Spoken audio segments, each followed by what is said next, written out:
Facebook. You never did. I'm heartbroken. But hit me up. If you're up later after the show, hit me up. If you want to chat tomorrow, hit me up. Whatever works for you, buddy. I got an idea. I have an idea. Yes, it's going to be a good idea. Advocate for Peace, good to see you. And who else we got? Sweet Donnie D has returned. Vanner Smith says, I am here, Dave. You can start the show. Okay, let's do it. The lovely Oracles and Beyond. What is happening? We've got about 30 seconds.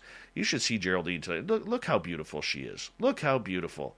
Yes, there she is, getting all ready for tonight's show. We got 27 seconds, and let's see here. What can we talk about? Oh, yeah, the Super Chat is a great way to support what we do on the show on a nightly basis. We really do appreciate each and every Super Chat and Super Sticker we receive. And Julius Caesar, good to see you. Remember, you can also shop at our store on our website. Let's get this thing going. Geraldine is right there, looking lovely. Let's get your horns up. Let's rock.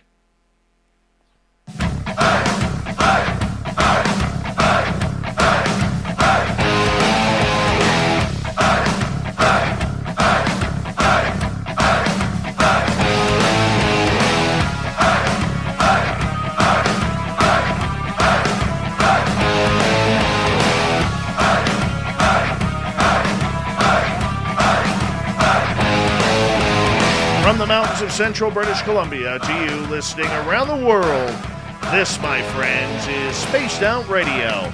I am your host, Dave Scott, sitting in the captain's chair of SOR headquarters. We welcome you to tonight's show on our terrestrial affiliates around North America, digitally on TalkStream Live, Revolution Radio, and KTNL. All of our archives are free. Go to youtube.com/Spaced Out Radio. Just do me the favor, hit that subscribe button. You can follow us on Twitter at Spaced Out Radio and on Instagram, Spaced Out Radio Show. Our website is spacedoutradio.com. We have a plethora of features for you, including rocking out to Bumblefoot, reading up on Shirky Poo's Newswire, and check out our swag as well. Tonight's show is brought to you by Chive Charities. Help make the world 10% happier by visiting Chive Charities today. You can find them on our website. Yes, it's that time of the month, once again, where we head off to San Francisco, California, and Bay Area Meditations, Geraldine Orozco. She is a monthly guest and contributor on this show, and we absolutely love her. Why? Because she's so knowledgeable, she's so honest, and she is so helpful for everything we do. Yes, Geraldine Orozco researches the role of DNA as the currency of past, present, and future, and with consciousness as a catalyst. As a life-changing contact experience changed her in 2013, it resulted in the activation of psychic abilities, and in 2017, she actually underwent hypnotic regressions with vetted therapists to see what happened. Well, a lot happened. A lifelong history of abduction, participation in human hybridization. Yes, her life now is dedicated to the dissemination of knowledge of hybridization programs and the correction of commonly held dogma of the human genetic timeline. Her website, GeraldineOrozco.com. We always love it when Geraldine is here because she is absolutely incredible. I'll get you to unmute your mic, and here we go. Geraldine, welcome back to Spaced Out Radio. Hi, everybody. It's such a pleasure to be here. So great to be here with you, Dave, and everyone in the chat. Much love. Much love to you as well. I can't believe a month has already flown by. Yeah, me too. It's been so quick. This one went by so quick. No kidding. No kidding. You know, I'm having a great debate. Uh-huh. All right. Now, normally I do not talk anything Christmas before Remembrance Day up here in Canada. But I'm having a great debate this year because for the last 20 years, I've always had a real tree. You know, I like going into the forest. I like putting on, getting some hot chocolate and going into the forest and cutting down a tree that suits my wants and needs at this tree farm that we have here. And last year, they didn't have a very good selection. So I'm actually debating with myself, do I go with a real tree in 2021 or do I go and buy myself a fakie? I don't know. This is the debate that is hurting my head tonight. Wow, that's an interesting debate. What are the parameters of, what are we looking at here to make our choice? Well, there's always the nice, beautiful smell that a real tree gives off.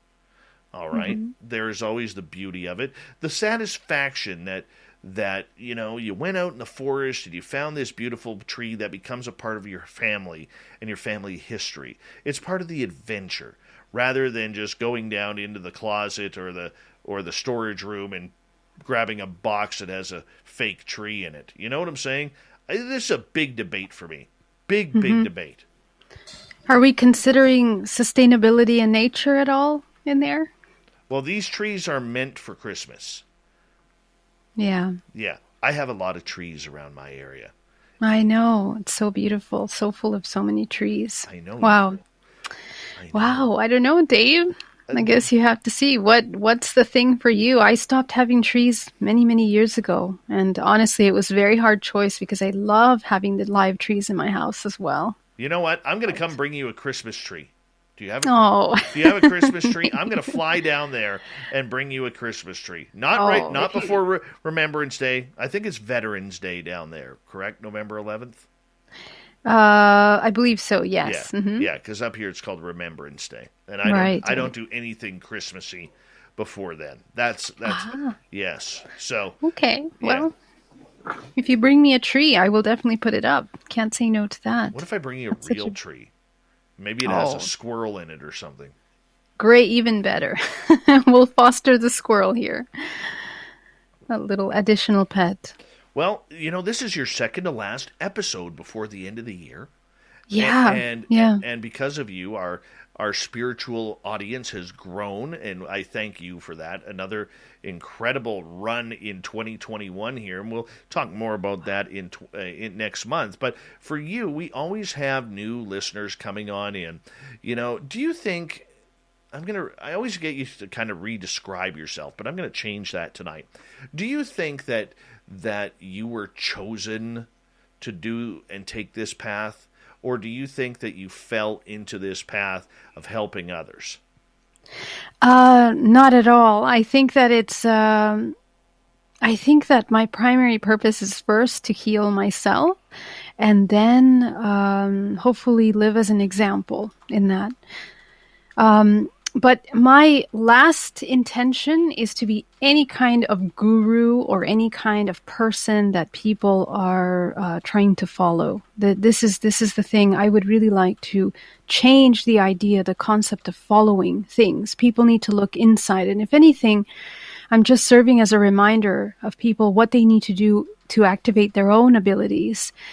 Just because of my contact experience and then having those intuitive abilities activated, there was work that was put into that in preparation. There was training in my own mind, meditation for hours and hours that went into that. And I think I opened up I activated my DNA to a certain point that when I did have that contact, I was ready for that contact vibrationally. And then boom, it unlocked something in the body. And I hear this story all the time with contactees that have experienced, activated activity, intuitive abilities, all these things.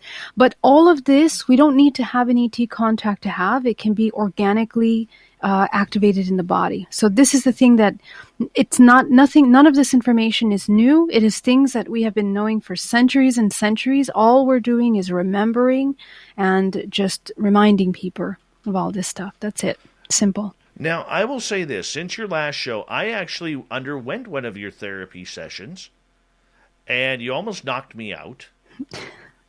You really did. And I was wondering if we could go over that with some people here. Because, sure, I think there's a lot of people who don't really understand what you do, but it's almost like a hypnotherapy, I would say. That at least that's what it felt like to me, where you kind of went in very deep. And I'll be honest with you, after about a week, I started getting really embarrassed with some of the things that I had said. Oh, yeah, I understand. But, with this therapy session, this is for you. It is not for anyone else but for you. So, yeah, so that shame, whatever shame is being felt, you have to look at yourself and your healing and why you need that information out. You need to listen to yourself and what you said and listen, because your own wise self gave you some very interesting information there for you.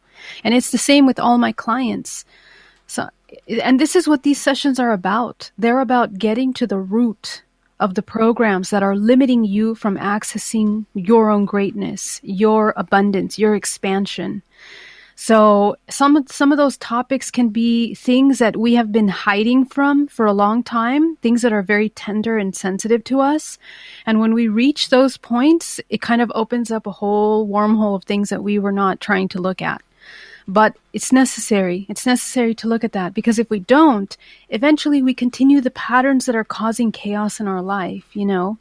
And so as we say, you need to be brave to take the journey of spiritual work, because it's not easy. People think it's very easy to just meditate and look at some colors. And no, this is actually the real work. It's looking at these hard memories and hard things that happen and diving deep into them, you know?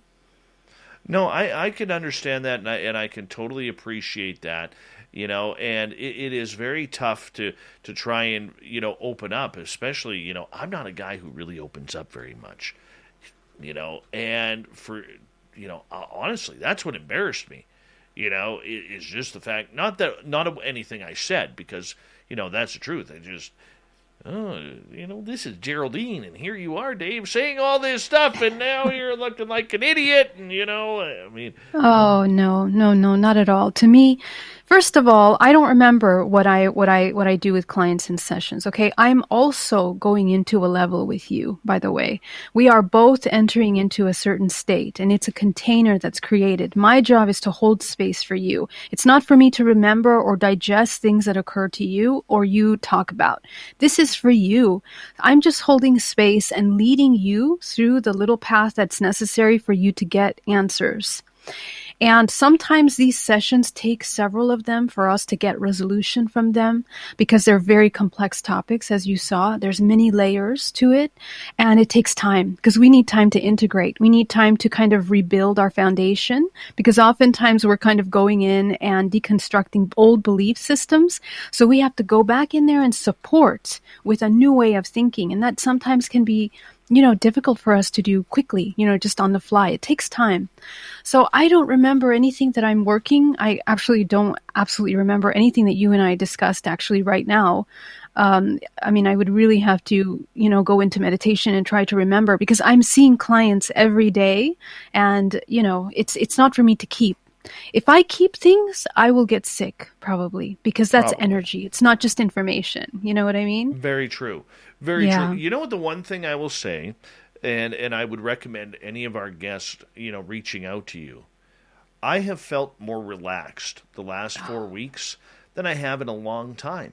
Wow. Nice. I really have. Like, I see myself trying to, instead of hyper reacting like I'm so used to, you know, and at times, you know, flying off the handle with, you know, well, let's face it, this is an ugly field.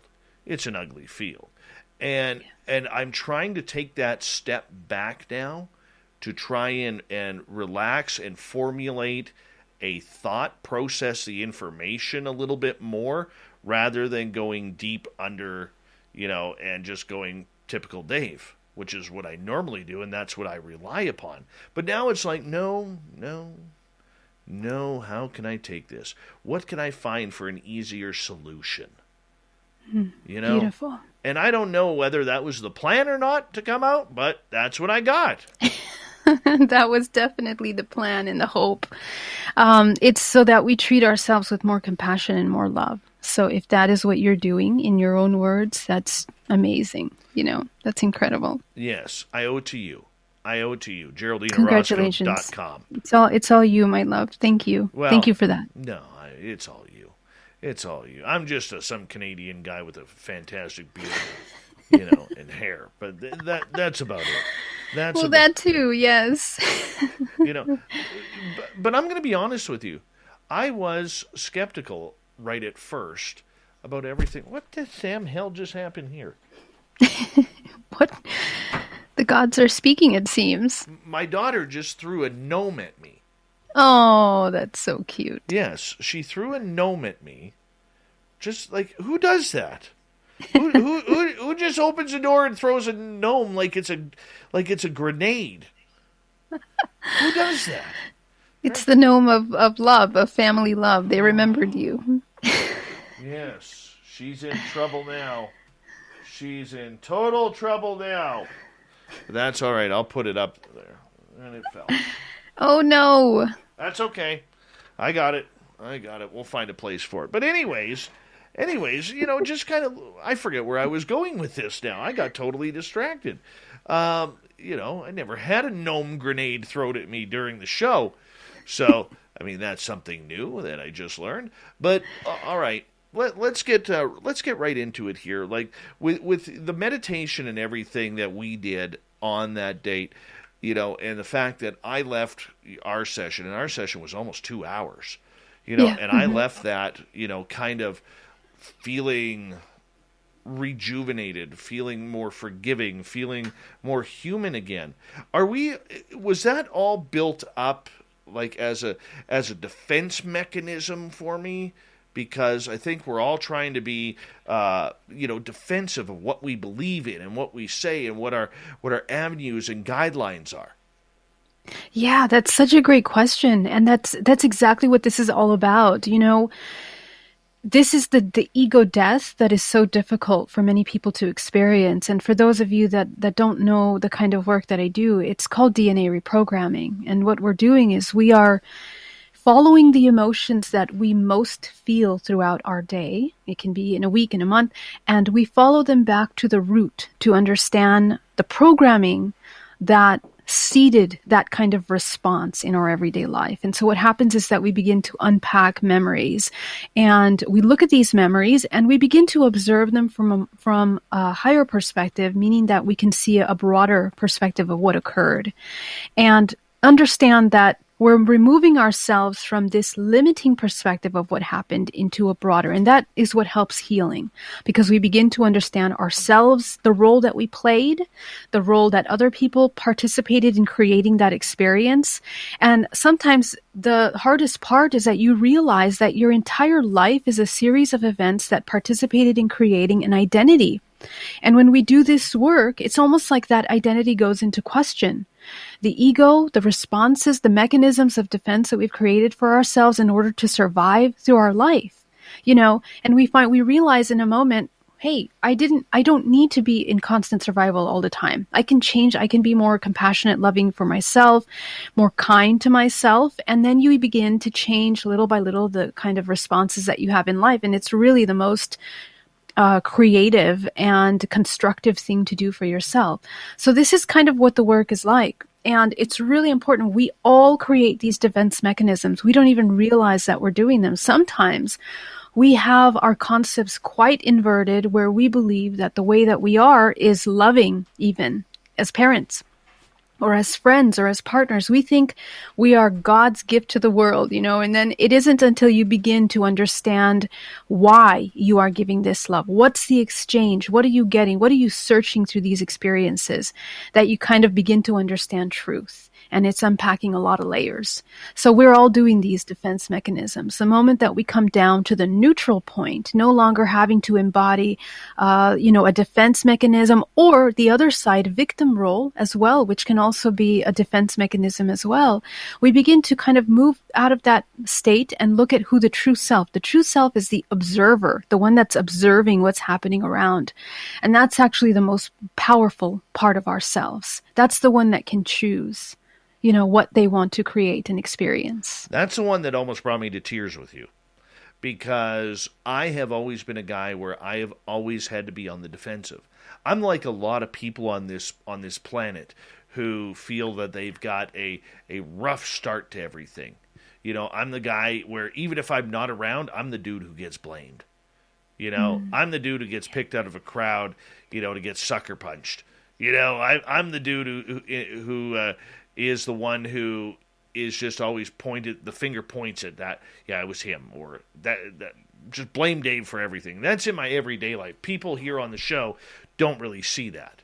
A lot of people will say, well, that's karma, or maybe you are doing something. Have you checked into yourself at what you're doing that is causing that? Oh, I have a lot, but that's the one that damn near made me cry with you when we were doing our session, because I literally am worn out. And a lot of people are worn out, from always feeling that they have to take the blame or responsibility. Right. And sometimes when you begin to look at these memories, you begin to realize that the other person doing this to us that we believe is in just as much suffering and dilemma with their own ego, with their own troubles, with their own traumas as we are.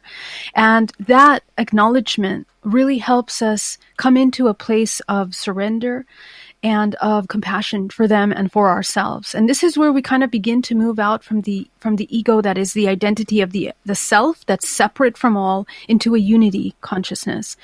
And it's a really powerful state of being, because now you don't have to suffer anymore. You don't have to feel like you're striving or surviving. We are all going through the same kind of pains as each other. And so wouldn't it be better to just let go of this illusion of control that we have over things and be in peace, be constructive, be co-creative? It's a completely different state of being. Yeah. That's amazing. How do you deal with it? Same as you, Dave. I do the exact same thing. When I'm feeling negative emotions, I sit myself down just like we did, and I follow the emotion. And there are times that I sit there for quite a few hours sometimes, because it's amazing. It's amazing how we construct these ideas, and they become so convenient. Sometimes these ideas become defense mechanisms in order to not see truth. The problem with doing this over long periods of time, like our entire life, is that it really becomes an identity, and we can't see anything outside of our experience. All we can see is our own pain. So the more that you try to do that as it comes up, the easier it is to move out of that identity immediately, And what it all comes down to is love. We are seeking love. We're seeking love through everything that we do. And that's something that's very hard for some people to understand what love is. Love is not the emotion, the romanticism. That's not what it is. It's a life force. It's the essence of yourself and the understanding of yourself in this vessel, in this story life that you chose, and to be able to choose compassionate choices to walk you through that path, through that journey. And that's kind of what we want to acknowledge every moment of our day, so that we're not in a state of suffering and survival all the time. And we can very easily go into that. We forget. This is part of the hypnosis that we talk so much about. So many things in our society are causing us to just disconnect from difficult emotions, because it's much easier to go watch a movie or to go look at what's on social media, look at other people suffering or laugh at other people, whatever it is to distract us from the things that are really happening to us. And this is where we end up being automatons. This is artificial intelligence in the making. We are completely mind controlled by the things that are being shown to us on TV, on social media, everything. So the disconnect from that can be very difficult for people. They literally have to go through a mourning period where they're no longer stimulated by things that are outside. Now they have to address the internal emotions, and those can be very hard sometimes. So it's sitting with the emotion, feeling the emotion, and understanding what's underneath there. That's the important thing. Trust me, you kicked the crap out of me in a good way. And it made me open up my eyes a little. It made me open up my eyes a little bit. It really did. And I don't know whether it's for the good, the bad as of yet, because I think it's still quite fresh and new. But I like this new outlook that I'm trying to succeed with now, and that is take your time. Instead of flying off the handle, take the time.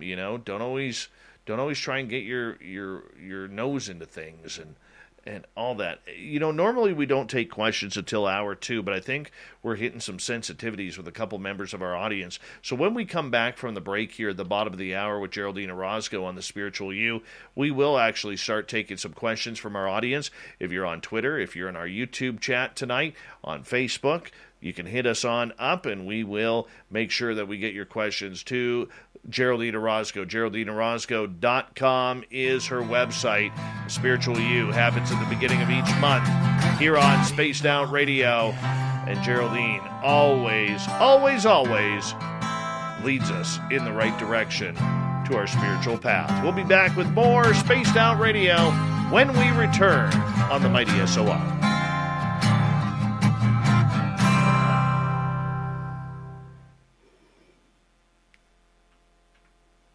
right, we're clear. Cool.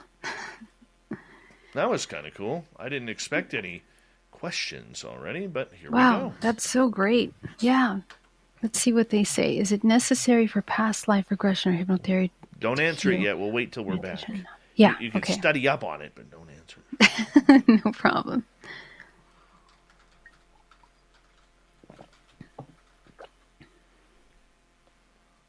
Right. Wow. Yeah, that you beat the hell out of me, to be honest. You really did. Wow, Dave, And I mean that in a complimentary it's way. Good. Okay, good. I don't want to beat you up in a bad way. No. Yeah, but I understand. Sometimes people don't know what they're getting into with this work. It's quite deep, but it does cause lasting effects. You will learn from it. I would totally do it again. I would totally do it again. Yeah, anytime. I'm here for you. You let me know. Have you heard from Lorian at all? No, I haven't. Have you? I am still waiting to hear if San Francisco is going on. Oh, yeah. Wow, we're already in November. That's like a few months away. I haven't heard. I hope she's okay. I haven't connected recently. I mean, the last time I saw her was a couple of months ago at an event. 3 months ago, this summer. But I haven't heard back since. So. Yeah, definitely need to. Definitely need to check that on out and see if that's going on. God, I hope so. Yeah, that would be so great. Yeah, I want to get down there. I do. We want you down here too. Oh yeah. That's kind of the goal with everything, is to get back down there, and you and I can give hair tips to the people, and yes, of course, most essential. So it'll be good. It'll be good. That is for sure.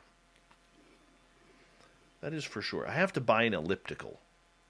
Elliptical? Oh, okay. Yes. That's cool. I've always wanted one of those. Yeah, I've been looking on Facebook Marketplace. Probably going to have to spend a couple $100, but that's okay. Yeah. I like ellipticals. Yeah, that's really cool. You should get one for Christmas to give you your Christmas present. It'll be my Christmas present to me. Yeah. Yeah, just having to move the damn thing. I got to get it before the snow falls, so I'm on a time limit here. I got to get it before the snow falls. So wasn't it snowing there recently? It was supposed to snow last night again, and it didn't. But we got the snow already melted. So good. Yeah. It's not too cold over here yet. I think it's still 65s and sometimes 70s. So. Oh no! How do you live? How do you live, huh? This winter, we'll see. But we've been having incredible winds, by the way, like power outage and internet interrupted. Yeah, that's been happening. We had a big windstorm here a couple weeks ago, and thank God my trees stayed up. Like, that's how heavy it was. Right, that's the scary thing. My gosh. Yeah. So, I ended up going into the forest the day after. Because, you know, I mean, you got to go look for Bigfoot, you know. Did you find anything? No, nothing. Okay. Yeah, I guess we're going to talk about how to do ET contact too, aren't we, later? Is that what you wanted to do? We okay, are. Good. Yeah. You know, unless the audience takes us in a completely different direction, and that's been known to happen. Yeah, no problem. How do you sleep with a duvet on at like 65 degrees? This is not a duvet, it's a quilt. It's a one-piece quilt. Okay. But I sleep with way more than that, Dave. You'd have no idea. I get so cold at night. Not yet, but in the winter I have like 10 blankets on. Oh my God. Yes, I'm one of those cold sleepers. Then I'm not going to tell you that I open up my window this much when it's like minus 20 out. And is your wife the same, or does she freeze to death? No, she freezes. She's on the other side. But me, I get nice. I like cold in my bedroom. I love cold in my bedroom. Right. Okay, very nice. Yes. Oh, it's so cold, my God. I cannot sleep with the window open. Forget about it. I'll wake up freezing. Oh, you'll survive, I promise. Okay, I want to say a big thank you to Toe Tag, Spooky Morales, Reverend Keith, Ozzy Ange, and lovely Linda for the amazing super chats. It's a great way to support what we do on this show on a nightly basis, so thank you so much for your love and support of SOR. Remember, you can go shopping at our website, spacedoutradio.com, get yourself some very cool swag, and we're going to be adding more soon here in the next few weeks, and so we appreciate that. Here we go.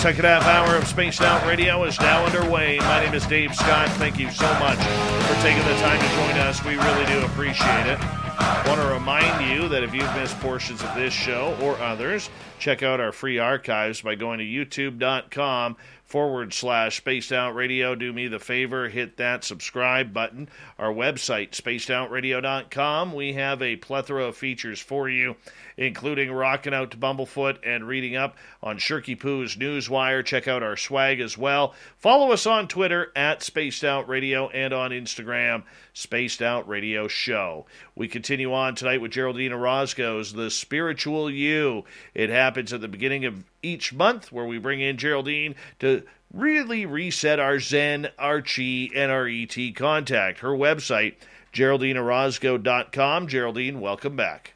Hey, thank you so much. Now, normally we wait until hour 2 to take questions, but because I went through one of your therapy sessions, your DNA therapy sessions, and I got a lot out of it, by the way, and you can order yours at GeraldineOrozco.com. We got some questions from our audience early, so we're going to bring those in because that's kind of what we're talking about. And later on in the show, we are going to get into ET contact. Toe Tag is asking, is it necessary for past life regression or hypnotherapy to heal, or is it meditation? Is that enough? Mm-hmm. That's an amazing question. So I would strongly suggest working and addressing trauma first before getting regular hypnotherapy. So I provide 2 services. One is DNA reprogramming. The other one is hypnotherapy. In DNA reprogramming, it is actually deeper, more, how should I put it?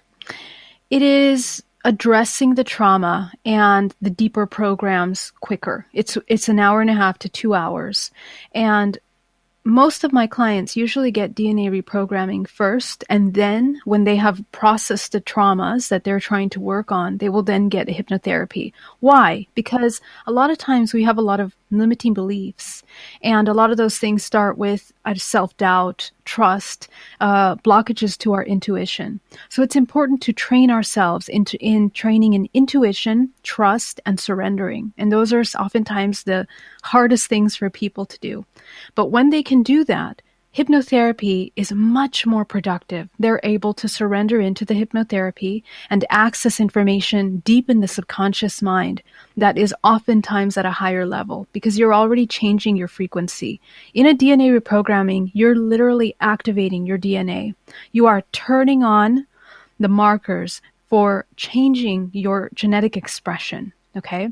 And you do so by changing the core belief systems that you're having. So you're going to feel a lasting change. You will begin to look at, be more mindful, of yourself and your emotions and have more awareness every time the trigger comes up, whatever trigger we worked on in the session, you will kind of take a look at it and maybe take a step back and change the way that you do things. So that's why I really suggest doing some kind of therapy, whether it's with me or with anyone, where you're addressing the trauma first. And trauma is not just impactful things. It is doubt, it is, lack of self-love, blockages with creativity, blockages with abundance, blockages with any blockages that you're dealing with. There is a root in trauma. So those are the areas I would suggest working with first. Yeah. All right, let's move over to Jenny. Isn't it important to have some ego? It helps hold the idea, I am sovereign, I am enough, I am part of source, I can protect myself. That's a wonderful question.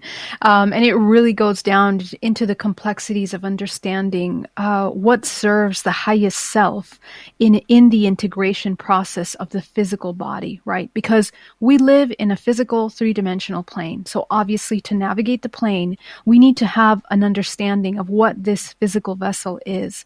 And the physical vessel always wants to have an identity. It wants to have an I am something. And there's really no such thing as bad ego as there is a hurt or a damaged or a traumatized ego. So my suggestion is, as long as you can help heal the ego, oftentimes the ego when in sessions I have my clients look at them and their egos, they look like little crumpled up children, or they're like hiding in a corner, crying, all of these emotional traumas as a result of not receiving love, not receiving emotional needs met or acknowledgement.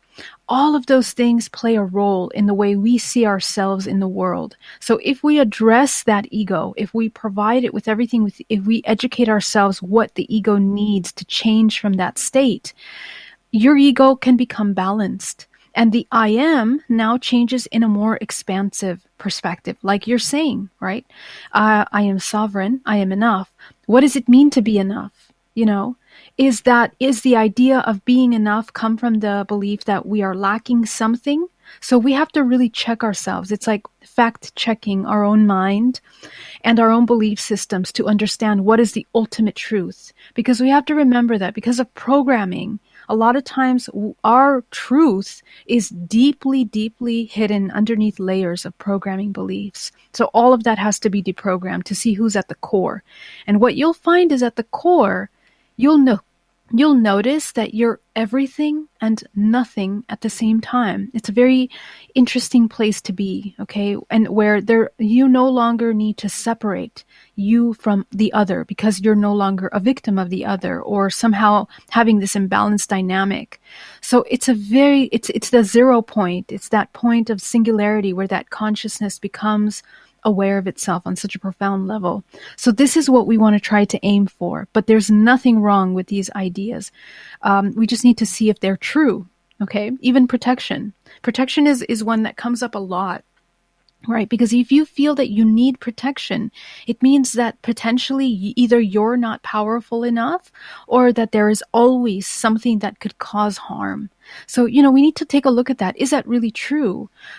Or is it true that the human has the ability to activate its own abilities, its intuition, to be able to navigate all the things that are happening from a place of stability and calm and really self-assurance, a true self-assurance, which is not based on just an idea or a concept. It's an embodiment. So those are some things that I would say about that. Great question, Jenny. Thank you. Yeah, no kidding. With the ego, though, okay, we use the ego to protect ourselves, to hold to stand up straight and hold our heads up high in the darkest of issues that we are dealing with.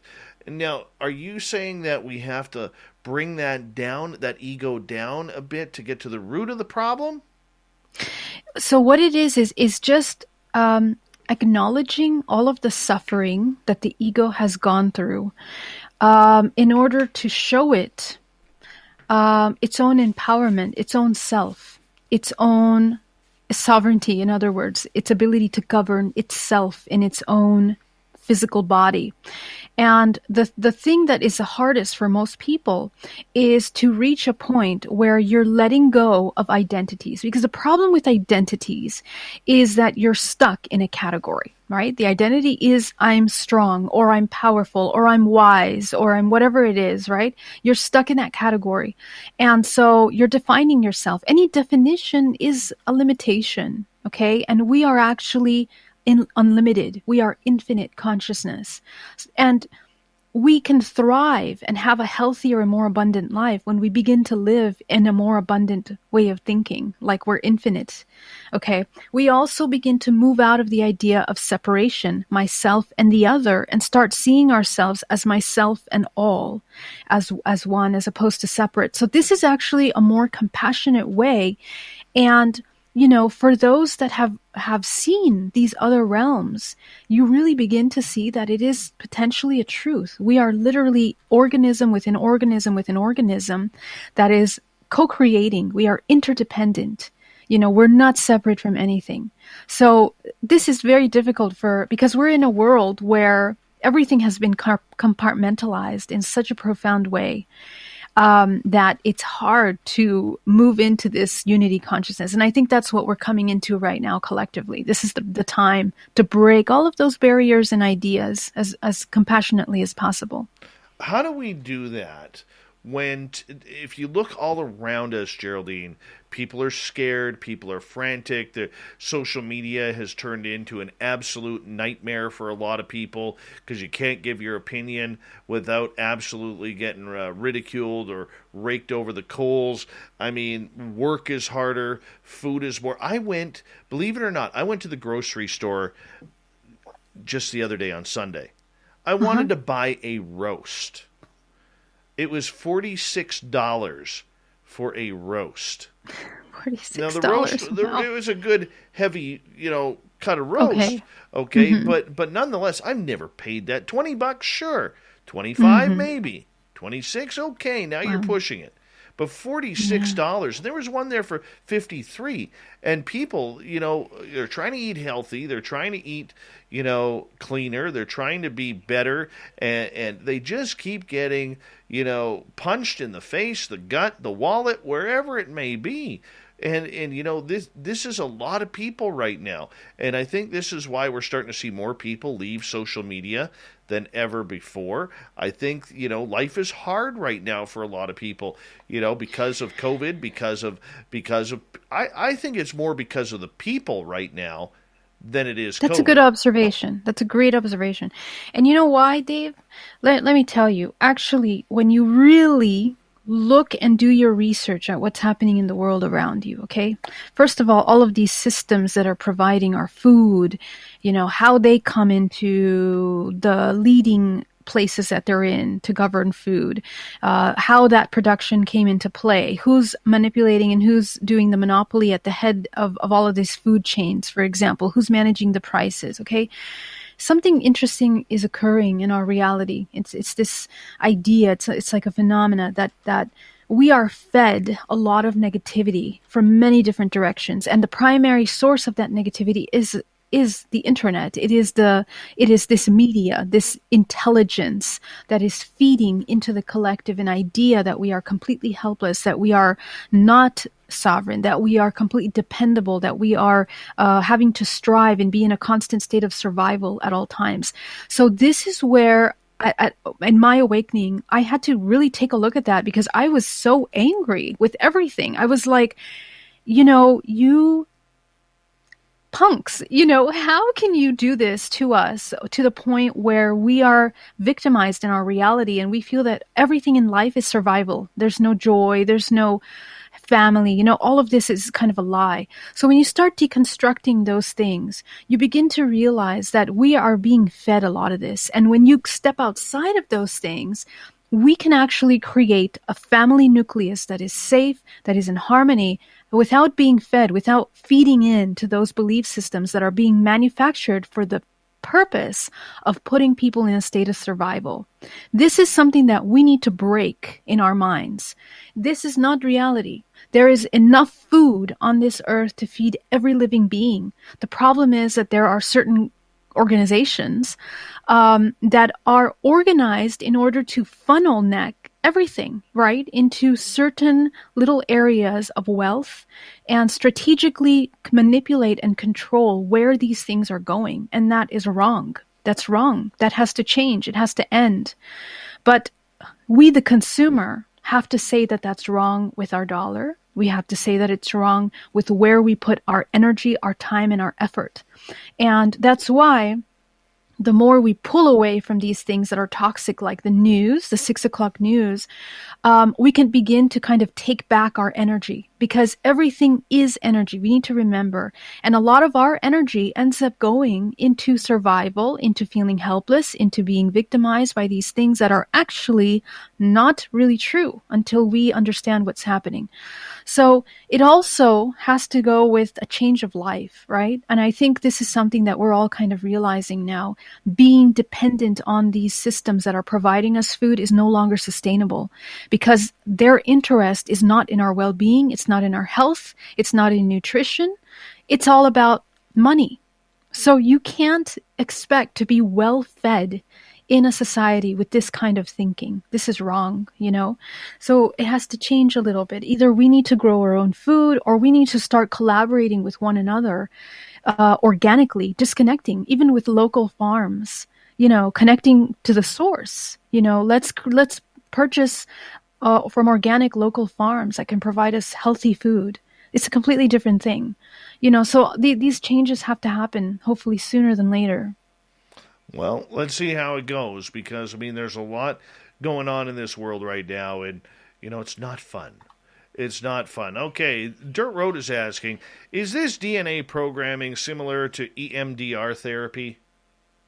Oh, that's a great question. There are some basic aspects of the EMDR therapy that are utilized in DNA reprogramming, but it's not that we are using the light or any of those physical therapies. This is using the same idea of reaching the root cause of the trauma and beginning to work with yourself in a more natural and organic way. So we're working one-on-one on reaching that. And I do utilize hypnotherapy techniques to take you into that state, but they feel a lot like a very conscious meditation. It's not, you're not going to be knocked out. You're not going to be disconnected. You're going to know your surroundings.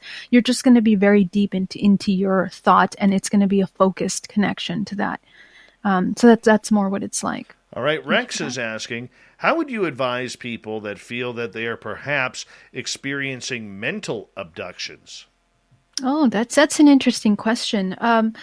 So, and I would like for you to clarify, please, because I don't want to assume by abductions, are you talking about contact with ETs? I would assume so. You think so? Yes, that's the way I feel. Okay, because a lot of the contact that we're having with interdimensional beings, with extraterrestrial beings, is actually done in other dimensional levels. Okay, so this is in your lucid dreaming. It's in the astral projection level where you're leaving the body. Okay, some of it is in that state.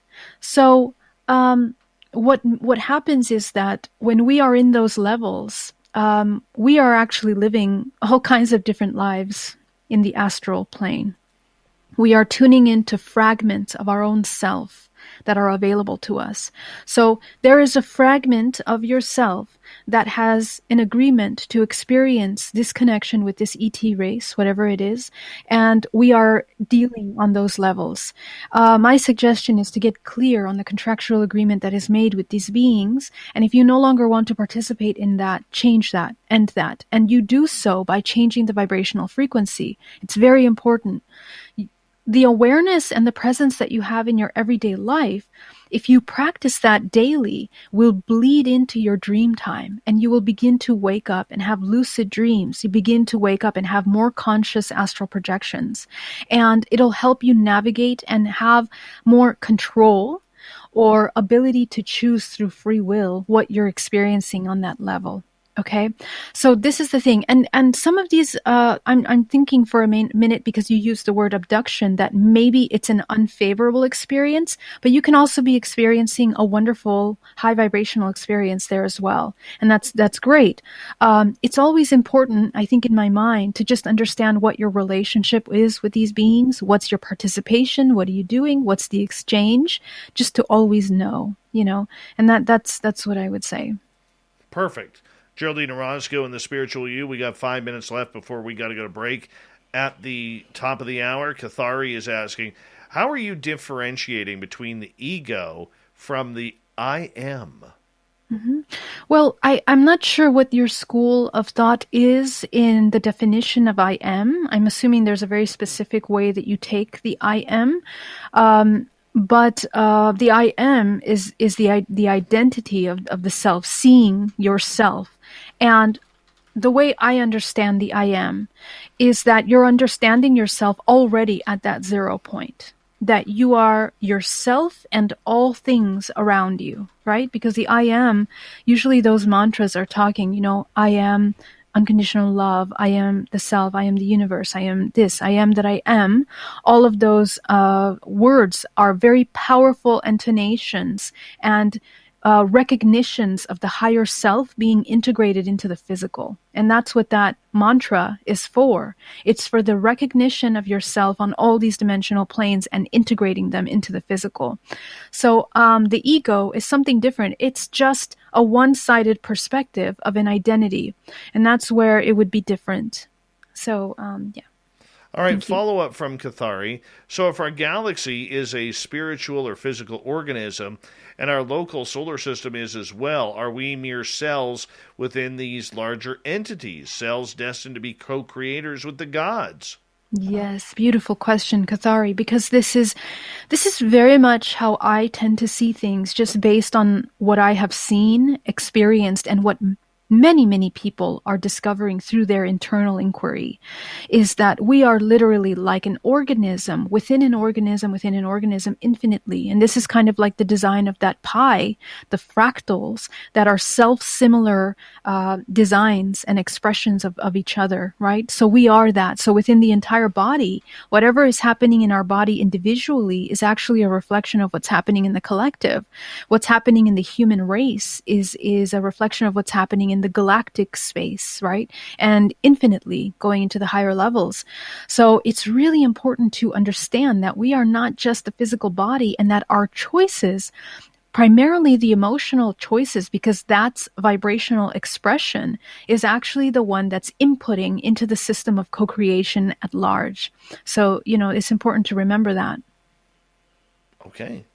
2.5 minutes left. Let's get to one more question here. This one from Ms. Paez, because I can't pronounce her first name. I saw an ET while awake. Does that mean I was in 2 dimensions at a time? Yeah, so Zokchil, I'm not sure if I ever say your name right, but it's so great to see you here.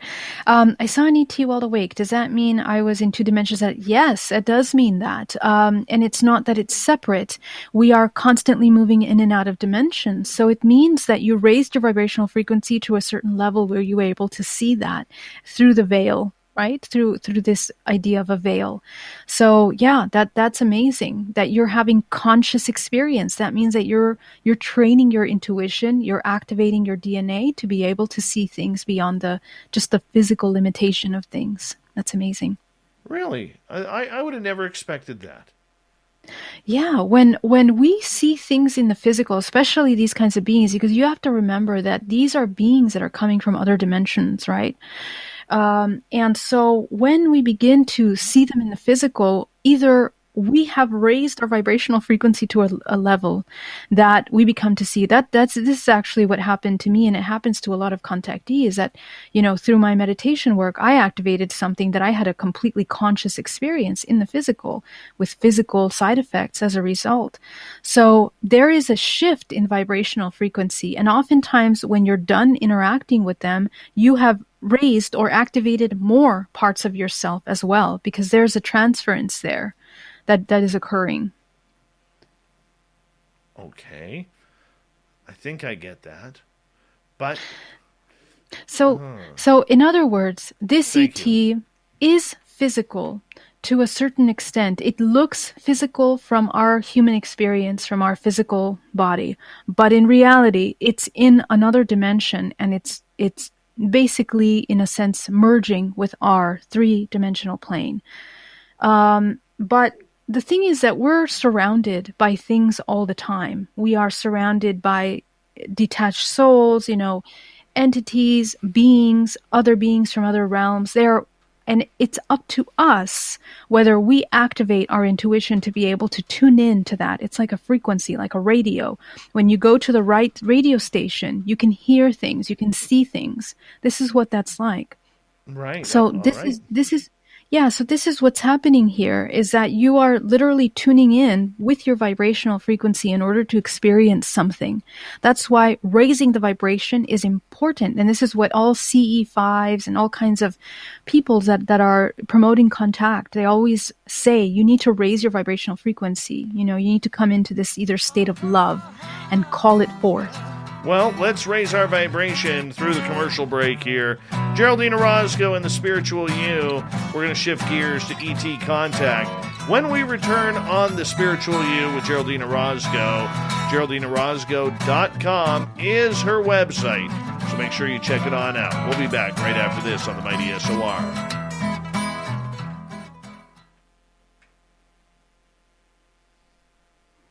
And we're clear.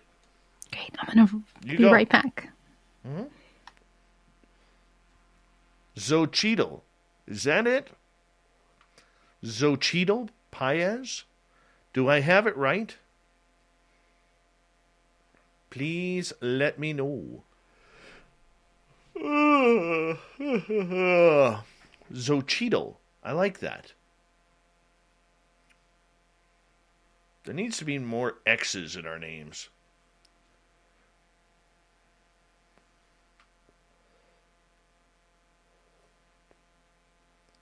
Very cool. Very, very cool. Xochitl.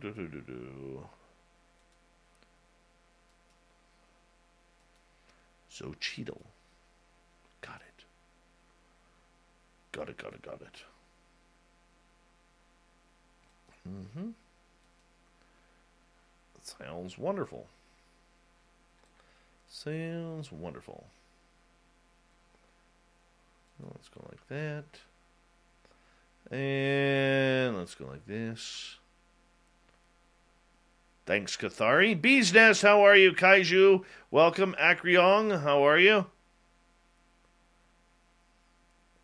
Yeah, you can ask questions after the break to Geraldine. Zero Cool, how are you?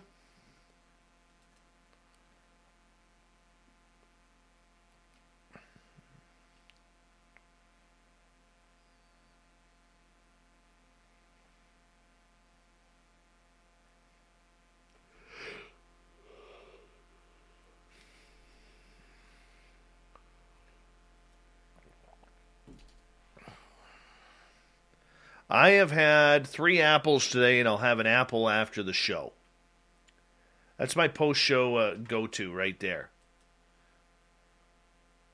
Yanni. Apparently, I am Yanni.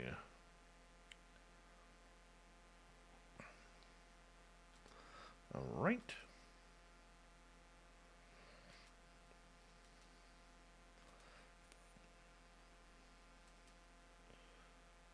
Tomorrow night on the show, we have Lisa Broderick. Yes, all the time in the world. We're going to talk time, how it affects each and every one of us, and yet it's not real. Susan Lynn Schwinger, how are you? I can't eat pumpkin seeds right now in my diet. Oumuamua, what is happening?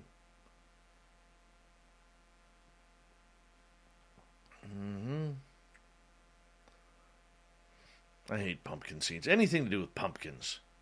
The whole pumpkin spice latte fiasco, that's just ruined pumpkins for me. It really has.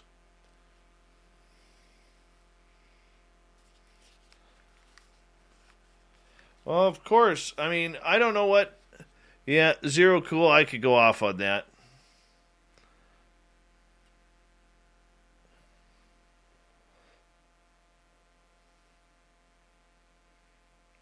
Really could go off on that. That shows, yeah. No, I'm not going to go off. I'm just going to chill. Behoff, what's up?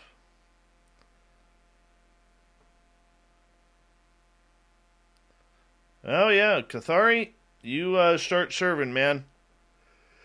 The bar is open. Yes. You got some natural flow to your hair tonight. At the bottom, the wispy. Very wispy. Yeah, it was a little humid today. It rained. Yeah. You know, when it rains, my hair gets super curly again, so... I know the feeling. Stay out of that rain. I know. Oh, yeah? Your hair gets curly, too? Yeah. Yeah, my hair gel does nothing. Nothing at that point. Yeah. I could have an entire bottle of Dippity-Doo on there, and it doesn't do a thing. It's terrible. Terrible. It's a nice zebra shirt you have on there. Thank you. It's actually so nice and warm. Yes. I should have got a bunch of these in different colors because they're warm and they're very, they look nice. So. What's the temperature? Oh, no. In San Here we go. Francisco. It's 61 degrees Fahrenheit. How can you be cold? It's freezing. What is that in Celsius? 16 degrees. That's shorts weather. Oh, my gosh. Shorts and Every t-shirts. time it's cold here, I think your words are yelling in my head. That's short weather. And I'm like, I need to stop being such a cold chicken here. Let's see. Right now, it is 5 degrees Celsius, 41 degrees Fahrenheit. And going, it'll drop down to 40 tonight. So that's good. It's warming up. Wow. Wow. Oh, wonderful. Snow for Sunday, snow for Tuesday. Isn't that lovely? Oh, we got rain here, too, on Wednesday and Thursday this week. So, that's nice. That's nice. Love it. I want to say a big thank you to Kevin, to Rex, Toe Tag, Spooky, Ange, Reverend Keith, and Linda for the amazing super chats. It's a great way to support what we do on this show on a nightly basis. Thank you so much for your support. Thank you to everyone who has hit that subscribe button and rang that bell. Do a little Spaced Out Radio shopping at our store on our website, spacedoutradio.com. We would appreciate it. We're going to get more swag for you guys very, very soon. Here comes Bumblefoot, everyone. Hour 2 starts now.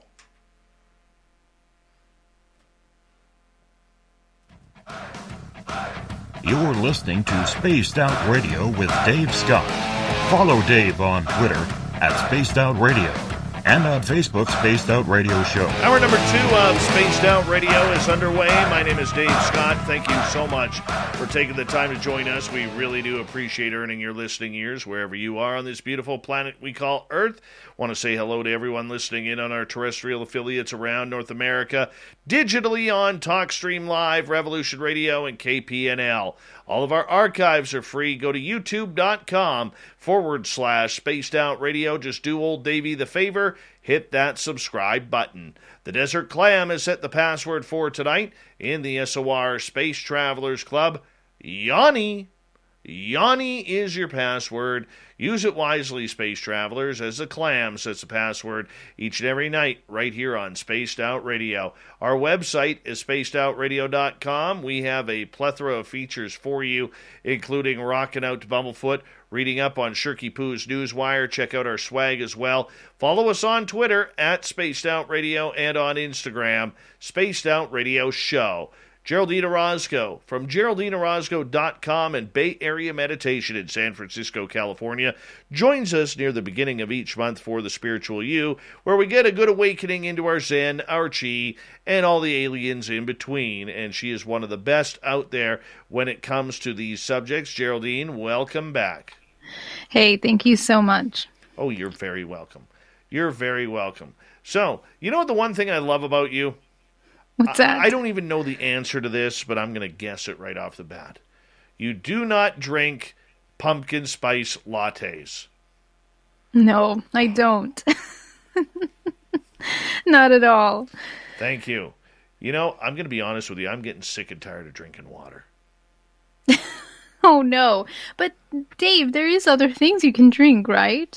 No. What about fruit juices, veggie juices? Not allowed. I could do the gross stuff.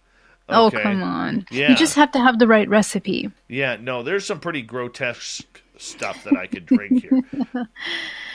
Oh, juice cleanses are amazing. I've done those a couple times, and your skin is literally radiant after you're doing that. It's very healthy, very rejuvenating. Let's see. This is what I'm allowed to drink. I'm on the GI diet right now, okay? Ah, okay. Because I'll be honest with you. I went for a physical, and my doctor was not too pleased with me. All I right, see. and I don't blame them. I really So don't. you need the gross stuff then. Yeah. You really need the gross stuff. So this is some of the crap that I'm allowed to drink. I'm allowed water, okay? Seltzer water, which I don't drink. Tea, okay, I'll have the orange pico. But, I mean, do you really want to drink tea without sugar in it? All right? Herbal tea, that's a no in Dave's life. Unsweetened coffee, I don't drink coffee. Vegetable juice, okay, I'll have a V8. There you go. I'll have a V8 every now and again. Very rare, though. Low-fat milk. Milk alternatives like soy milk, both of them are garbage. They're out. So, literally, I accidentally made a mistake this weekend because I thought I was allowed orange juice. I'm not allowed orange juice. Orange juice has a lot of sugar. I know. But Dave, you know what? Not V8. Don't drink V8. That's full of processed stuff and probably sugars and salts anyway. I don't have a juice tiger. You don't have a juicer? No. Oh my God. Now I know what to get you for Christmas. Okay. Perfect. I will get you No, one. I don't have a juicer. I don't even know what you put in a juicer. I will give you a recipe that's so delicious, and it's actually really, really healthy for you. It's one green apple. Yes. Okay, that's the least amount of sugar. I don't think any doctor would say no to that one. I'm allowed any type of apple. Oh, perfect. Even better. So I can make it even sweeter for you if you like. So spinach, kale, celery. Celery's amazing. You should do celery juice in the morning. Spinach is a no-go for Dave. Kale and that quinoa crap that only should be fed to reptiles. Quinoa. Oh my gosh. How dare. That's the best stuff. No way. No way. Maybe you just need a different recipe, though. Well, I'll tell you this. Okay. I've been making some really good sandwiches and really good dinners. There you go. I have. And shrimp I'm allowed. Cheese I'm allowed. Okay. Shrimp, shrimp has a lot of cholesterol, but it's good for you. Yeah, it has good iron. Oh boy. Oh, I'm going to send you some recipes, okay? All right. I promise you're going to like them. No quinoa. Yeah. No quinoa. All right, sounds good. All right, ET contact. Let's get right to it because my dieting time is over here. At least until I get my apple. I have my post-show pre-bed apple that I eat now.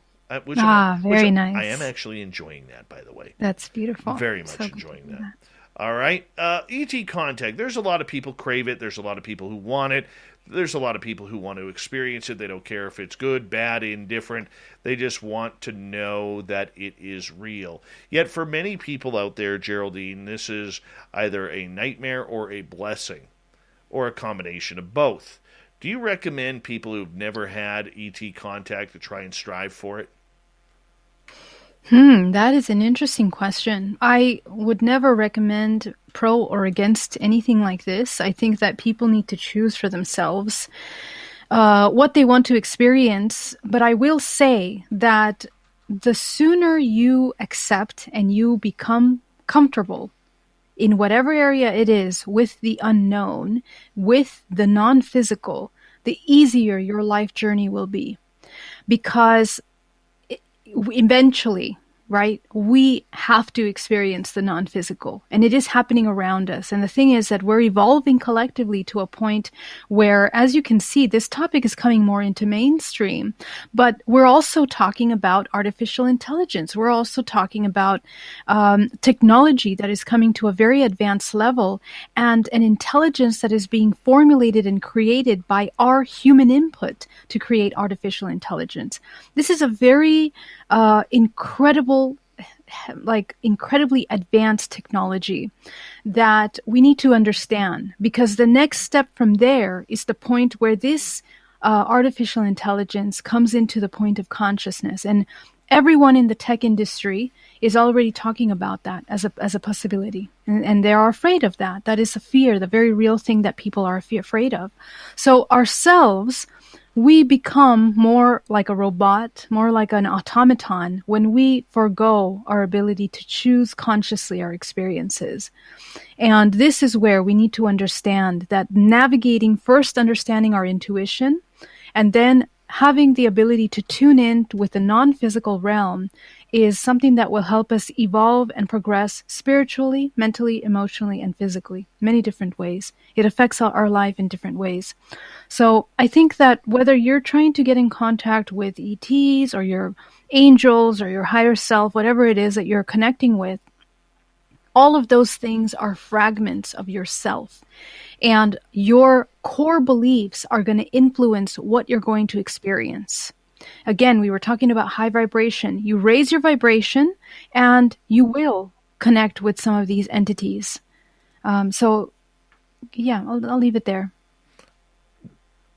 Do you want that to happen, though? Do you, or let me rephrase that. Do you think that people really, truly understand the ramifications of ET contact? No, not. I think we're barely in the baby steps of that, right? We're barely in level 0.1 because of the amount of heavy programming that we've undertaken, for centuries. But I think that it's something that will very quickly get deprogrammed as we're moving along here because of the kind of technology that's coming into the playing field. Okay, consciousness is coming into question. More discussions on consciousness will come in. And when you start looking at consciousness, you begin to understand that that can take many different forms. And so the ETs, and also we have the Space Force, we have all kinds of projects that are coming into the future here for us, okay, where we are beginning to move outside of the safety of our planet Earth potentially. And so we have to have that conversation. What is life like outside of this Earth, this dimensional plane? What is it like when you start reaching other dimensions? Inevitably, we will meet other dimensions because when you leave the safety of the planet Earth, things start to operate on different levels, okay? So, I'm pretty sure by the end of my life, we are definitely going to be having this conversation. We're going to be moving into those areas a lot more, quicker in the physical. Are we ready for that? A lot of things have to be broken down. Looking at what happened the past 2 years, I'm not surprised that we do have more of that breaking down because our entire world was completely put upside down in a matter of months. If this can happen, I think that a lot more change can happen, but it's up to us. So as long as we have the inquiry and the invitation to train ourselves in our fear, to manage our emotions, we can go into these kind of unknown realms from the safety of our own body and experience it from our vessel with our perspective. That's the safest way to experience these things rather than someone imposing anything upon us, No, I totally get that. But I think a lot of people who will sit there and say, look, I just want an experience, good or bad. I need that confirmation for myself in order to know that this phenomena is real. I'm tired of hearing the stories and never having an experience. I'm wondering, is this a good idea for people to really try go down this path? Because, one of the things that I learned early on about this is you get what you wish for. And if you don't put the intentions out there and the positivity out there, this isn't something you can control. It's not like, using teaspoons and tablespoons for measurement. That's right.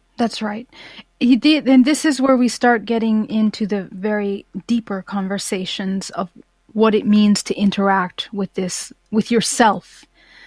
Because when you're in a state of fear, when you're in a state of doubt, but you're putting the intention out there to connect with this, you're going to be matched with the vibrational frequency of this fear experience. That's how it will manifest, because that's the filter that you can see things at.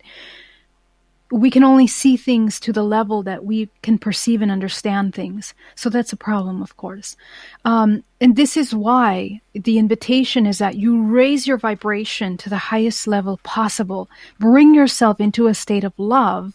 And from this place, now connect up to these beings, okay? And that will kind of change. But, it really goes down to self-mastery, okay? We need to deprogram our trauma. We need to have a handle on our emotions. We need to know what we're thinking. A lot of times we don't even know what we're thinking. We have all these subconscious little thoughts fears, insecurities running in the back end of ourselves. And they're expressing as language, maybe they even look very confident, but in reality, the vibrational signature that you have is in a state of survival. We were talking about some of that earlier today, right? So your energy speaks, and your true beliefs are what are actually expressing your genetic code, what you are. That expression is what's matching you to the things that are experiencing outside of you. Everything begins and ends with you. That really has to sink in, because people don't want to believe that, because it's inconvenient, because that means that we have to call ourselves out on our own BS. We also have to be accountable for the way that we feel and think, and that can be very difficult sometimes. I can totally see that. Go ahead. No, please. No, just to end, I'm saying that self-mastery is important, because from where you're believing and your filter is to the world, it's what you're going to do, what you're going to call in. So, for example, if you wish very strongly to have the contact, you will absolutely have it. But be prepared that your vibration is high, and that once you connect, you can control your emotions in that state, can control your perception. Go ahead, Dave. All right, as we continue on with Geraldine Orozco's The Spiritual You, let's get to a couple of audience questions here regarding Acreon is asking, it's possible to cast any elemental spell here, water, fire, wind, earth. Thoughts about can't wait to die, thank you in advance. I don't really get spells. this. Okay, so if you get it, you run with it. Okay, maybe you're asking if it's possible to do elemental spells. Okay. Are you into spell casting? I am not, but I do know that people do play around with words, with the power of word and intention. I mean, anytime that we wish something to happen upon someone, sometimes that can happen. So the words are very important, but working with elementals, we're getting into some practices with the earth, and it's something that is real. It's something that people cultivate over time. It's like an alchemy, working with nature and transmuting energies so that you can direct them. It's all part of this idea of Jedi training, or learning how to work with your mind and intention.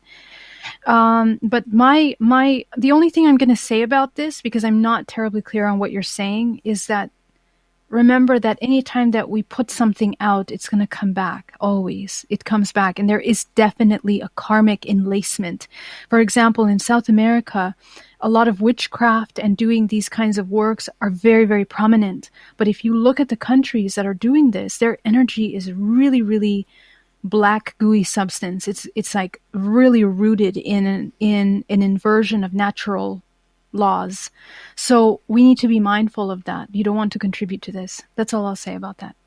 All right, let's move on here. Another question from Nicola. How can I do that, example, connect with ETs? When I hear bad and good about extraterrestrials, I worry about getting a bad one. Yeah, and it's the same thing. And again, you need to remember that we're dealing with other dimensional levels. Okay, so the highest level of exchange of experience, experiential contracts, agreements to experience. What's that? Oh, I'm just pointing because comment on the screen here. I'm not sure who's cuter, Dave or Geraldine. Oh. They are both so sexy, very grateful. So I was pointing to you. Oh, much better looking. This way here. I'll point over here. Thank you for that. When we're talking about these contacts and these beings that we're connecting with, and we look at things from the highest level, what is more compassionate for the human is to understand that the exchange, experiential contracts, agreements to experience something are done at higher levels and other dimensional planes, which means that fragments of our own self, this can be identified as past lives. Okay, remember, it's all occurring simultaneously. Your past lives are happening now, future lives are happening now, fragments of your ET self is happening right now. Okay, so when you tune in to these parts of you, you're aligning yourself with the vibrational frequency that matches with that fragment, and then you experience something. It unlocks information. This is occurring through your activation of your genetic code, because we are already a cocktail of DNA. All of the species of ETs is already encoded in our genetic code. All that's happening is that as you are undoing the layers of yourself, you're accessing that information in your genetic code, and it's becoming expressed. And it becomes expressed in the astral plane, in the Akashic levels, or in the physical for you to experience. So nothing is separate from ourselves. We are contributing to the activation of our genetic code in order to access that information. So if you come in contact with a negative part, know that that's a part of you, that you have agreed to experience that. Those agreements may have been made in aspects of yourself that were less conscious of yourself in this moment, and that's okay. It's part of the evolution. It's part of the growth. It's part of the experience of the collective. So there is really no good or wrong, or right or wrong, good or bad. All of these are part of the spectrum of experience that we're here to have. Cathari is asking, were you an initiate in one of your past lives? That's interesting. You know, I have spent a lot of time going to all of my past lives, and I have been many things, everything from a slave to queen several times to, working with magic, with healing, many lives. I've had many lives. I think a lot of us that are here in this room we are old souls, you know. So it doesn't mean so much as to whether you unlock and access that part of you now. I think that's the most important thing, that we are calling forth the wisdom that we have acquired in that lifetime and merge it with this lifetime. I think that's the most important thing. And we're cycling through different archetypes of ourself, right? Either everything from the queen to the slave to the joker to the, illuminated magi, whatever it is. We have all of those as part of the experience of the human on this earth, where we have to go through all of them. So, yeah, thank you for that question. NTR Blues. Geraldine, where did you learn all of this knowledge?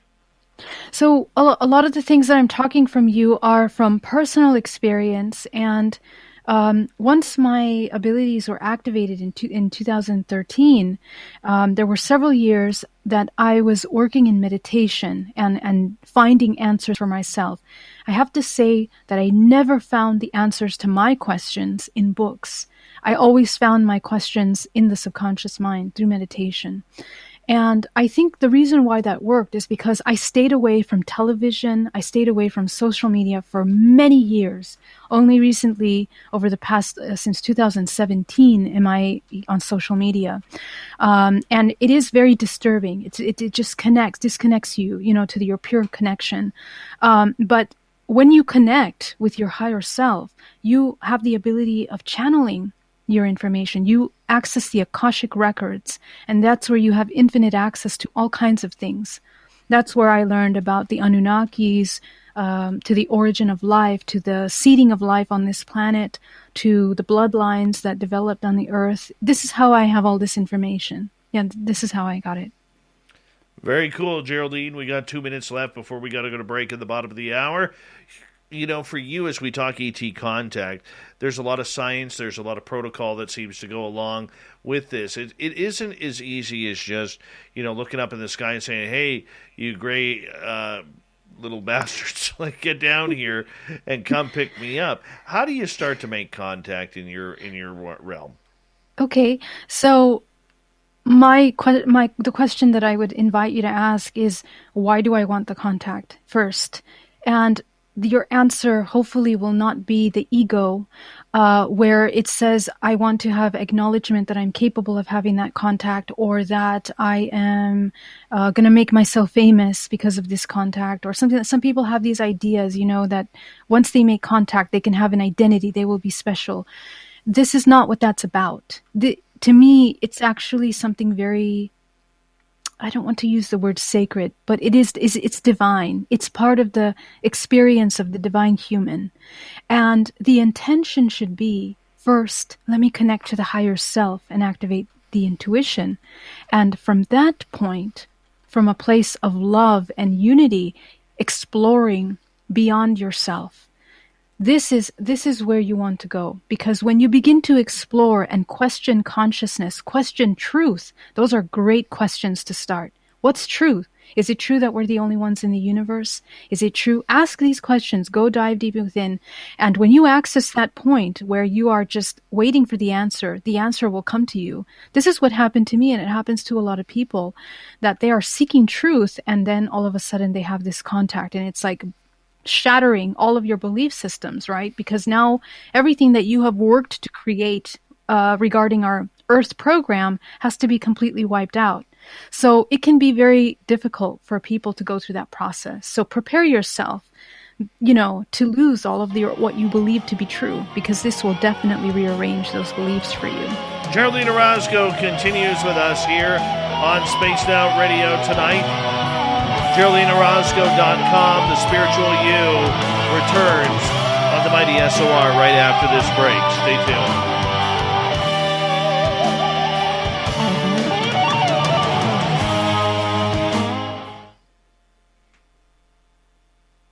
And we're clear. Nice. We have great questions tonight. Yeah. JFK, how are you? Welcome from the dead.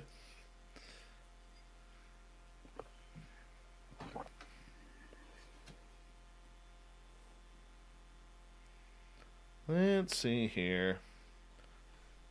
Oh, I forgot to tell you. I got asked to speak at MUFON Symposium this year. Nice. Yeah, where is that? It's in Denver in July. Oh, very cool. That's so great. It's going to be really warm. It's going to be hot.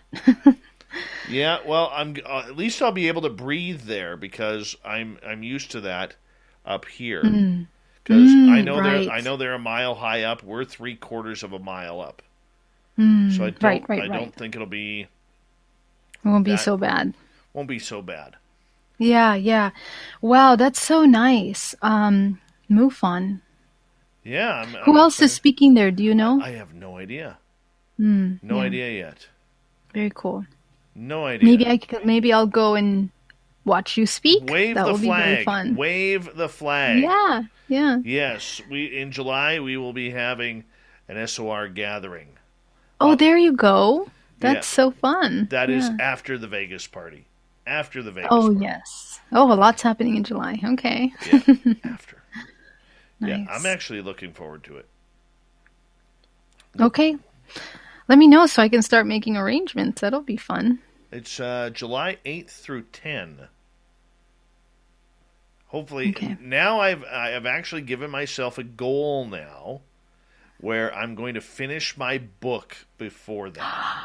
Yes. Don't be like me. That's writing for like 5 years. Oh, goodness. I'm on year 3.5 with mine. Oh. My goodness. Yeah. Yeah. Very cool. I hope you finish it. My God, focus on that. I know. I got to get that finished and published. And Mennonite Abe, how are you? And who else arrived here late?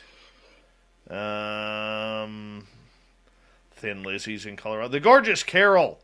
There she is.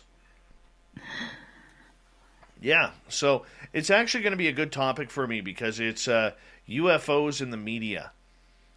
Oh, perfect. Right. So, we need that. Yeah. So I'm sure you'll have so much more to talk about even this year, just because of everything that's happened. Greg O'Brien, how are you?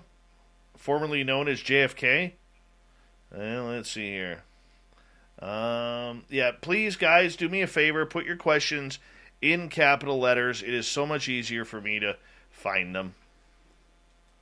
Well, let's see. There we go. And what are you going to do? Are you going to self-publish, or are you getting a publisher? No, I'm going to self-publish this one. Mm-hmm. Yeah. Yeah. Yeah, put it on the website. Everybody can go if they want it. They can get it. I gotta get somebody to go over it and edit. Yeah. Yeah. Yeah, one of the biggest things is being dyslexic. It makes it so hard to write. Well, it's just a struggle, man. Are you dyslexic? Yes, very. I did not know that. Very, very dyslexic. See, for me, my type of writing, like when I was on radio, was always about what you could fit into 30 to 45 seconds. Right? Oh. So it's a different kind of writing. And you have to, like, once I'm done the base, I got to go back and fill it in. You know what I'm saying? Color it up a little bit. So, I see. Zenzabil, the tentative SOR party in Vegas, I'm looking at tentatively right now, end of April, early May. So, that's kind of what's going on there. So, yeah. All right, more questions. Kathari is coming out with a question here. We'll get to that here momentarily. We got about 30 seconds. So just be patient. A big thank you to Mooney, Rex, Toe Tag, Spooky, Ozzy Ange, Reverend Keith, and Linda for the amazing super chats tonight. It's a great way to support what we do on this show on a nightly basis. So thank you so much. Really appreciate it. Don't forget to do any shopping that you may on our website, spacedoutradio.com. Check it on out. We would appreciate it. And we got like 20 seconds left, so we can just stare at how beautiful Geraldine is. Let's make her a little bit uncomfortable. That's great. Oh, yeah. How's your son doing in guitar class? Wasn't he taking guitar class? Yeah, he's still going. How's that? Fantastic. Hold on. Okay.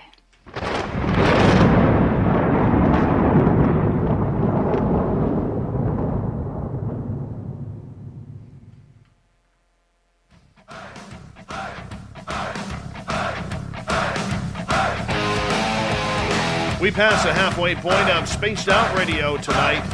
My name is Dave Scott. Thank you so much for taking the time to join us. We really do appreciate earning your listening ears. I want to remind you that if you've missed portions of this show or others, check out our free archives. Go to youtube.com/Spaced Out Radio. Just do old Davey the favor, hit that subscribe button. Our website is spacedoutradio.com. We have a plethora of features for you. Check out our swag. Get your horns up for Bumblefoot and read up on Shirky Poo's Newswire. Follow us on Twitter at Spaced Out Radio and on Instagram, Spaced Out Radio Show. We continue on tonight with Geraldine Orozco. Yes, she comes in once a month for The Spiritual You, her website, GeraldineOrozco.com. We're kind of all over the map tonight on everything from ET contact to spirituality, and we're going to continue down those roads right now. Kathari is asking from the chat room, do you believe, Geraldine, that we incarnate as both male and female throughout the centuries? That is an interesting question.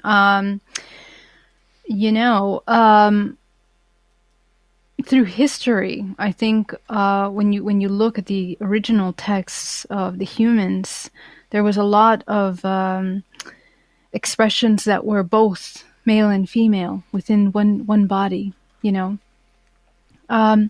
So I think that we are progressing through cycles in the evolutionary process of, let's say, generations that we're experiencing here on Earth. And our history as we know it is just one cycle, okay? And I'm talking about since the conception of life on this planet during our timeline. I think that there were many other cycles of creation before that. And our timeline is quite inverted. But that being said, I think through this evolutionary process, what that now presents as is, men and women, separate bodies, but we are still holding the feminine and masculine within the bodies, all of us. And that's actually the thing that, in the esoteric viewpoint of this topic is that we are merging. The alchemy is the union of the feminine and masculine energies within ourselves in order to finally embody the God creator, the creator self. So that's very much true for us. When we balance feminine and masculine parts of ourselves, that means that we're activating all of the parts of ourselves into the intuitive body, the higher body. And this allows us to now tune into manifestation, creation, all of the magic that the superpowers that we're able to have can only be accessed through that union. So that's kind of what we are experiencing now. And I believe that this kind of union is happening on a much larger scale. All the human race is actually balancing feminine, masculine energies, and beyond that, we are seeing things as beyond the duality, but as unity. So the entire universe is now seeing itself as a whole. That's what we're trying to work towards now, again, in this cycle. Very cool. Very cool. Kaiju wants to know, Geraldine, how do you imagine extraterrestrials will become publicly known to the world? That's another interesting question. Well, I think that it's already happening. It's been happening already. First of all, with the work that, people like Dave, for example, that are these powerful voices putting out this topic into mainstream.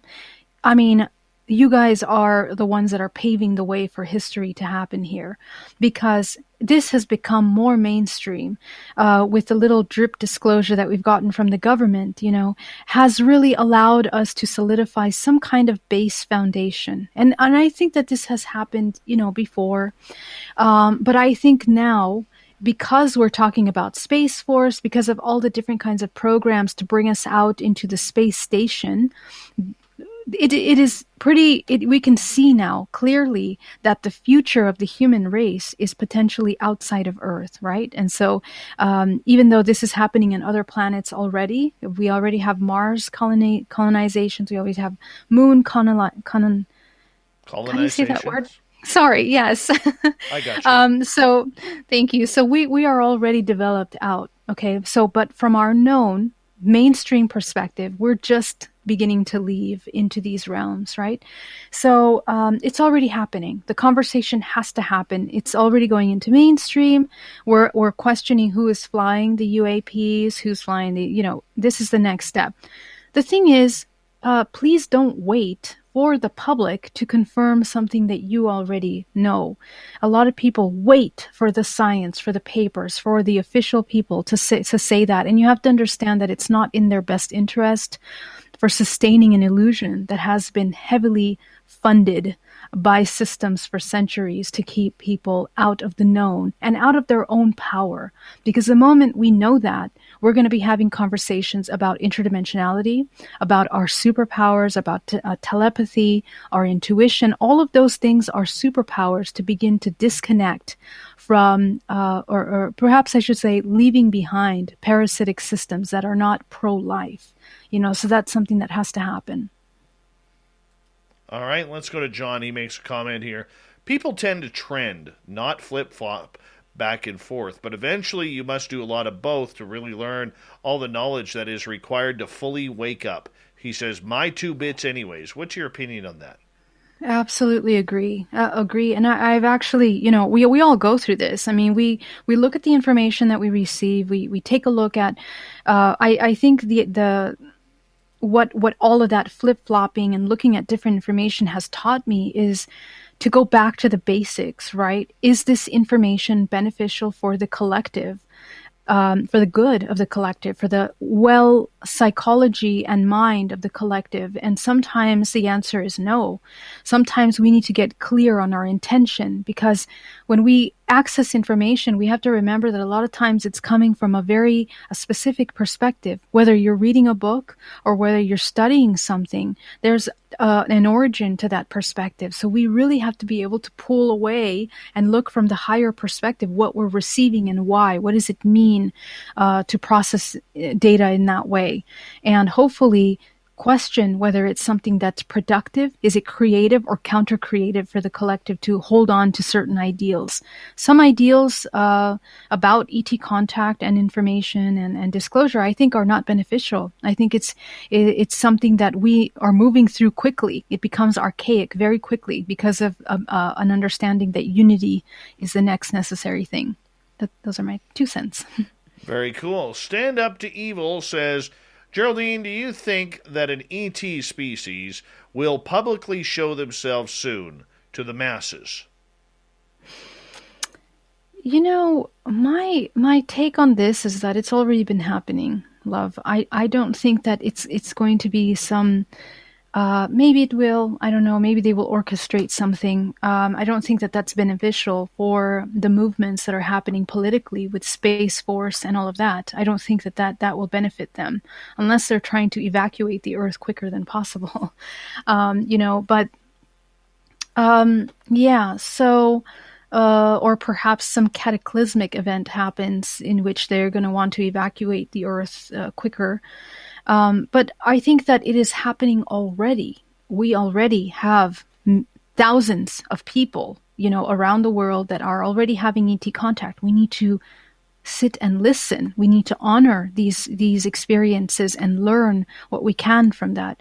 We're learning about technology. We're learning about ourselves. We're learning about healing. We're learning about where we're headed, because these races have already lived the kind of life that we're living here on Earth. Our life is archaic. It's old. Our technology is ancient.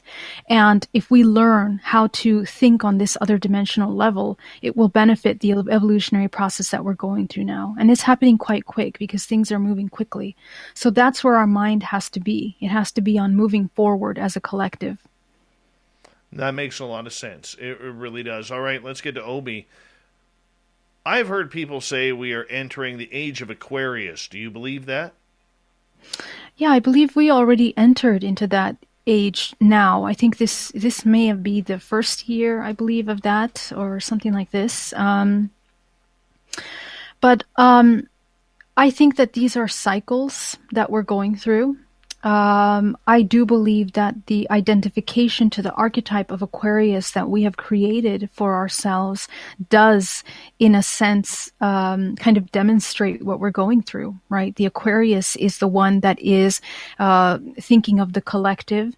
It is the one that is future thinking, technology, advancements, thinking outside the box. I think that that's what we're experiencing collectively. So if you want to say it that way, whether it's social conditioning of the collective, to think this way, or to participate in thinking that way and acting in that direction, I think that it's only benefiting us in a way, okay? It is necessary transformation. The old has to be destroyed, or destructed in a sense, or deconstructed in order to build something new. This is necessary. So this is a rebirth that, we've been coming into this culmination for a long time. The earth, the way that it's managed, the blueprint that we're leaving behind, the damage that we're doing to nature, all of that is reaching a tipping point, and we have to adjust ourselves immediately in order to not self-destruct or to continue causing suffering. So I think that's the age that we're in. We need to think forward. And I think that paying attention to how technology is advancing is also incredibly important, because when you look at what companies are doing right now, they're doing it very quietly in the back end, but they know what's coming next. They know, because a lot of these systems are interconnected. The financial systems, the food industries, the educational industries, political organizations, all of them are playing with one another to adjust things to benefit a lot of these larger corporations. So that means that our future lies in how they think will benefit that. So it's kind of a gameplay that is set up like a puzzle ahead of time. If we're sleeping and we're not paying attention to the signs, we're not going to understand what's coming towards us in the future. And technology is going to play a major role in how we are changing the things that we're doing. Look at Facebook coming out with the meta idea, right? I mean, all that happened is that he's basically being public about something that he's been doing since the beginning of Facebook. There's nothing new about what he's doing. The fact that he sells every single bit of your information, the fact that our information is being harvested through systems like Amazon, through social media, through TikTok, all of these different systems is an artificial intelligence that we're helping create. And that's the future. That's what's going to be managing our systems, right? So we need to wake up and realize, how we participate in that. And I think that's what this time is about, if we want to talk about Age of Aquarius. Yeah, it's an awakening. With that awakening, though, couldn't that be combined with the question previous about ETs coming here? Sure. The way I look at it is we're still, from the sources I talk to, if they are correct, it's anywhere between 5 and 30 years before there's contact actually made. They got to wait for a lot, and I hate to put it this way, but I was told they got to wait for a lot of people to die off in order to make that happen. There's an entire old elderly culture out there that is still very pro-religious, pro-everything. And when this happens, it's going to change the ergonomics so drastically of this planet and everything that we know that the elder generation probably will not be able to handle what is happening. And thank God I'm encroaching on that. I'm not at that age, but, it's just it's scary nonetheless to even think about, So I'm just wondering if that's all combined as one. If we are entering the age of Aquarius, Come on, sing with me. Aquarius. Anyways, go on. You know what? You're right. I mean, that's the next step. But that's why I was saying that, along with technology is the question of consciousness, because this is where we're having these conversations about what is consciousness. What does it mean to be conscious? What does it mean to interact with the non-physical? And the more that science catches up to an understanding of what metaphysics are and what the quantum field is and what it's capable of creating and doing, this is where we're met with this kind of technology, ET technology. We're literally entering into the little doorsteps of that way. It is very much. And especially since we're already talking about launching people into space, whether it's to orbit the Earth or to the space station. That's a very serious conversation that's already been prepared. So we need to think ahead, like, why is that happening, right? And so that's why the conversation and what's happening in the government about the UAPs is happening right now, because it needs to prepare the world for that to be a possibility. And in that possibility, leading the steps. So 5 to 30 years. I mean, I agree. It's definitely that's quite a broad range, but I definitely think it's coming, sooner than later. Interesting. Okay. So if it's all coming, let's get to Kaiju's question. Are the ETs that are abducting us from the future, and will we evolve into them? Yeah, so yes, in a sense, yes, we are them. They are us, yes. It's not, I don't see it as abduction, okay? I don't see it, I see it as contact. We are interfacing with them, with fragments of ourselves, with extraterrestrial beings, with a consciousness outside of us. We are, connecting with the future parts of ourselves. And depending on the races and the kind and the spectrum of species that is available to us, everything is within our genetic code. We need to remember, when we activate our DNA, we are accessing those new expressions of ourselves.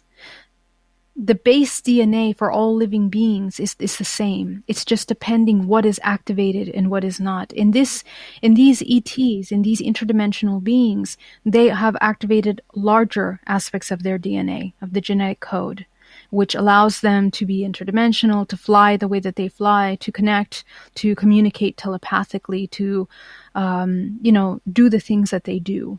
And in a sense, it is sustaining an organism which we're participating in procreation. We procreate here on Earth. We bring life into the world. And we also procreate on these higher dimensional planes through the soul, which is the source essence that brings life to this physical body. When we create hybrids, there's fragments of our soul that are being placed into these hybrids, which are a combination of genetic information. And so on and so forth, we are contributing to, let's say, a mitosis, of the organism that's being created. The cells are multiplying through this procreation program that we are all a part of in growing this organism. So we are very much these future aspects. And while we are still in this reincarnation cycle, we are participating on different levels. So in this lifetime, you are you. In the next lifetime, simultaneous timeline, you are accessing a part of you that is an ET and extraterrestrial with different awareness in your genetic code. And that's kind of how we're moving through this organism. We're just shifting from one place to the other. All right. Stand up and saying, do you give any credence to Anjali's story? Anjali, I'm so sorry. Who is Anjali? This is a lady who was allegedly going to, she held a press conference in front of the Lincoln Memorial and then in Washington, D.C., and then claimed on Twitter that she was going to go on a trek before year's end and go meet aliens in a cave up on a mountain in the Mojave Desert. We find out that it's not a mountain, it's more like a molehill. And as of today, she kind of pulled out of the event, saying that the owner of the property, Wayne, does not want people on his property. So, we all saw that coming.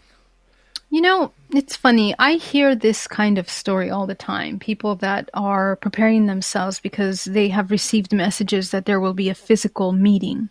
I hear this all the time in my support groups, okay? We need to look at our participation in what we're creating. I think we really, really want that physical connection with these beings. But I think the sooner we accept that the union and the connection with these beings is not simply in the physical, not only in the physical, it'll be easier for us to understand this contact, okay? Our human race is elevating their consciousness right now. We started that process a few years ago. In the next 10 years, we're going to collectively reach a level of awareness that we haven't felt and experienced in the past generations. And that will allow us to merge with these interdimensional beings easier. More people will see them. More people will experience them. It's already happening. People are being more vocal about that. Now it's going to come into the mainstream eventually. So again, it's a matter of your vibrational frequency. So when I hear stories like this, I'm not very impressed. And I think that education is needed for them and for all of us to understand what this contact is about. When we very much think it's real to us, this is a personal experience. We cannot expect another person that hasn't had that journey, the spiritual work or preparation, to share that same experience with us. It's just like when we see UAPs in a group of 20 and like only 5 of them see it when they're looking at the same place. They are not at the vibrational frequency to be able to see it. And people laugh at that and they think that's ridiculous. You guys are just making it up and you really want to see one. But in fact, it really is a vibrational frequency that is occurring. You are merging with this. That's why CE5s can work, in these large groups of people that are they're focusing their intention. So that's what I say about that. So I'm so sorry to hear that. It's incredible that was in the news. I'll have to follow up on that and see what that's about. Well, I'm going to follow up with it right now a little bit. Sure. And I'm going to say this. I believe that she is an experiencer. I think she has. Sure. I think she has handlers who are not giving her the best advice or information to go about this cause. Look, we can't sit there and say you're an experiencer and you're not, because realistically we've never sat and stood in your shoes or in your pants. You know what I'm saying? And we need to be able to be a little bit open-minded and forgiving about that. But that being said, when you make great statements, you have to follow through. Otherwise, what you're doing is you're giving the entire phenomena and the people who have truly, truly suffered or had experiences with this phenomena a black eye to the community. The experiencers are people who are they're the castaways. You could get the Dolans, the Science Bobs, and this is no insult to any of them, the scientists of the world, Eric Davis or the TTSA or whomever, to tell about propulsion and tell about free energy and the anti-gravity systems, all you want. Most experiencers couldn't give two hoots. They want answers as to why them. And when you have somebody who makes outrageous claims and cannot follow through and continually has excuses as to why they can't follow through, it damages those who are out there trying to be truthful about what they've experienced. That's my 2 cents. Yeah, I mean, yeah, you're right about the handlers, if there are handlers or people that are doing, managing this situation. And again, we have to remember and look at that and research that, because if they know anything about anything, they would not do something they wouldn't orchestrate something like this, right? And it's unfortunate. Perhaps Angeli was utilized for this situation like this. That's wrong. Who knows? Because I have compassion for this situation. I mean, it's just a matter of understanding what we're dealing with, and it's very hard to understand that. You have to ask difficult questions to get to the answers of these things. It's not so simple. But I agree with you. With you. Geraldine, I'm going to get you to hold on right there. We're going to go to a break here at the top of the hour. 2 hours down, we have Geraldine Orozco for another half an hour before we hook up with Shane and the Shift to go right across Canada to talk about a little bit of woo and the UFOs, as he likes to call them. Geraldine's website, GeraldineOrozco.com. Highly suggest you check her on out. Sign up for one of her DNA reprogrammings. It's pretty cool. I've done it. You should too. Spaced Out Radio continues right after this.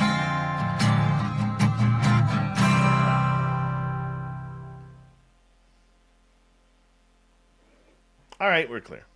Great. I will be right back. I'm going to get some tea. Okay? You go, girl.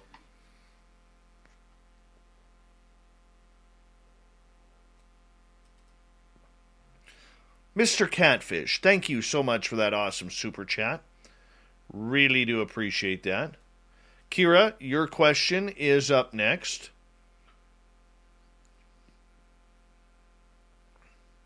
When we return on the mighty SOR.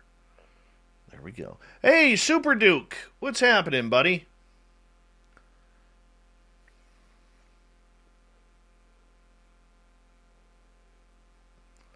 One more rep. Hello and welcome to our chat room.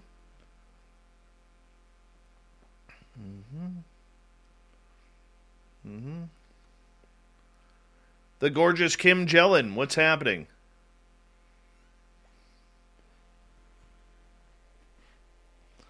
Thank you again, Mr. Catfish, for that awesome super chat. A double shot of catfish right there. Love it. Thank you very, very much.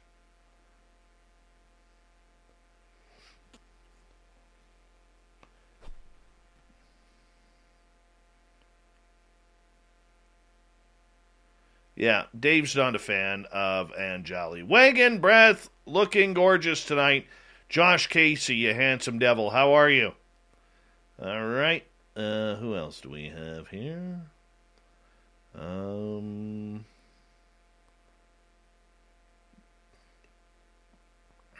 Wow, I'm like really behind in the chat room. Holy cow.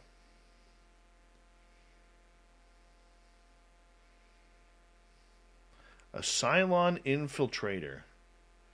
Maybe. Cylons went to Stormtroopers shooting school, though. Oh my goodness, they're terrible shots.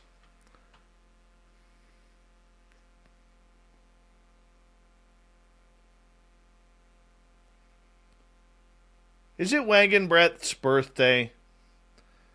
Spaghetti Lee, what's going on? Happy birthday, Wagon Brett. Happy birthday to you. Happy birthday to you. Happy birthday, dear Wagon Brett. 11.3.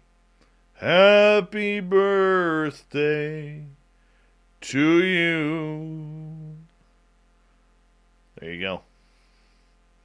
That's just for you. I don't just sing happy birthday to just anyone, you know. Spaghetti Lee, what's happening?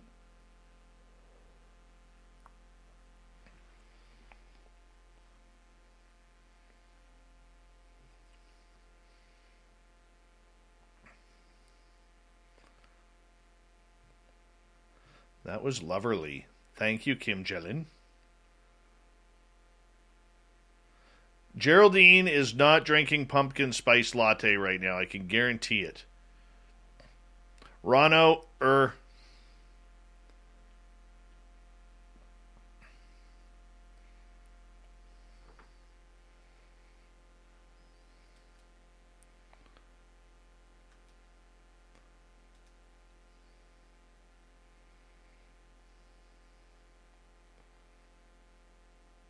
Well, look at that. The Atlanta Braves won the World Series.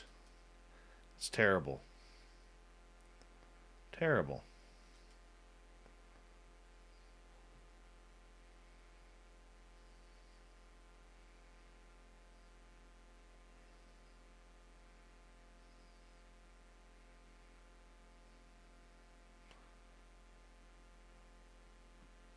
Well, so Cheetah will have to come back before her birthday, and we'll sing happy birthday to her.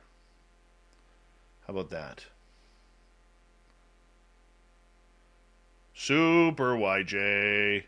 Well, thank you, Wagon Breath, for that birthday super chat. Really do appreciate that.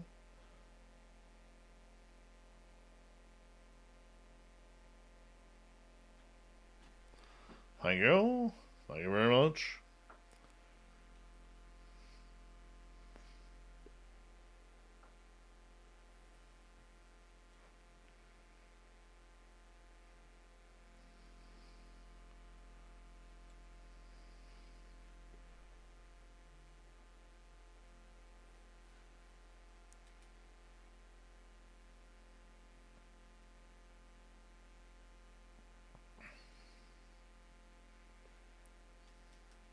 We got 1 minute. 1 minute. I hate to say this, but the Blue Jays, if they can hold that team together, are going to be good in a few years. 2-3 years, they should be competing. I bite my tongue to say that. All right, want to say a big thank you to Birthday Wagon Breath, Catfish Times 2, Kevin, Rex, Toe Tag, Spooky, Aussie Ange, Reverend Keith, and Linda for the amazing, amazing super chats tonight. Thank you so much for that. Really do appreciate it. There's the lovely and talented Geraldine Orozco. Her necklace is pure gold. Pure gold. She stole it from an Egyptian mummy. She did, on her trip to Egypt. Oh, no, thank you. I don't want to take that karma home with me. Here we go. Would you like to connect with us? Head to spacedoutradio.com for all your latest show info. Now, back to Dave Scott and SOR. Third and final hour of Spaced Out Radio is now underway. My name is Dave Scott. Thank you so much for taking the time to join us. We really do appreciate earning your listening ears. Want to remind you and say hello to everyone listening in on our terrestrial affiliates around North America, digitally on TalkStream Live, Revolution Radio, and KPNL. All of our archives are free. Go to youtube.com/Spaced Out Radio. Just do old Davey the favor. Hit that subscribe button. The Desert Clam has set the password for tonight in the SOR Space Travelers Club. Yanni. Yanni is your password. Use it wisely, Space Travelers, as the Clam sets a password each and every night right here on Spaced Out Radio. Our website, spacedoutradio.com. We have a plethora of features for you. Rock out to Bumblefoot. Reach out and read Shirky Poo's Newswire. Check out our swag. And on Twitter, you can follow us at Spaced Out Radio, Instagram, Spaced Out Radio Show. For the final time tonight, we introduce the lovely and talented Geraldine Orozco. Her website, GeraldineOrozco.com, where we check out everything from the Zen, the Chi, and the aliens among us on the Spiritual You, which happens near the beginning of each month. Geraldine, welcome back. Hi, thank you so much. I feel like I'm speed talking tonight. Take a deep breath. Speed talking. Start off with Kira's question. What was the highest level dimensional being perceived that you have had contact with, and what was their message? I wanted to know what was beyond everything that I have experienced personally. I wanted to understand, beyond the ideas of ETs. I wanted to know, always asking what is the highest truth, and where that took me was to a space beyond the 13-dimensional planes that we are currently managing in this physical realm, and going into the non-physical realm. And in the non-physical, what I saw was that there is an order to how form takes place: light, sound, shapes, colors, vibrational frequencies. And that's kind of how in this organism, what is beyond, outside of that. And when I say organism, I'm talking about the multiverse. This is how things are manifested. We are going through different levels and different expressions of these different languages of creation, which is sound, vibration, light, all these different frequencies that make up the form that we want to put into bodies and shapes and names and species. Beyond that, there is nothing more than vibrational frequency. So that is what I was shown, the highest level. And it really, it's when I reached that point in my personal discovery, it was so incredibly overwhelming that I, for a moment, felt very alone, because I thought, who on earth would ever be able to comprehend this information? Even if I wrote 10 books about this, I don't think anybody would even care, because it's so not connected to the reality that we live in, that it doesn't even matter anymore. That's how different that information is.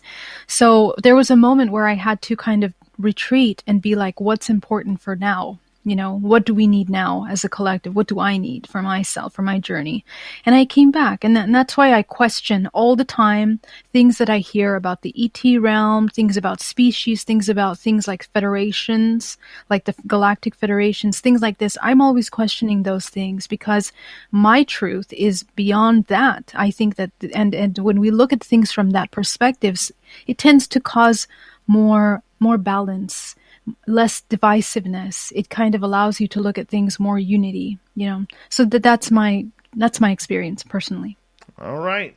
Nicola is asking, Geraldine, who do you believe is our maker of the human race?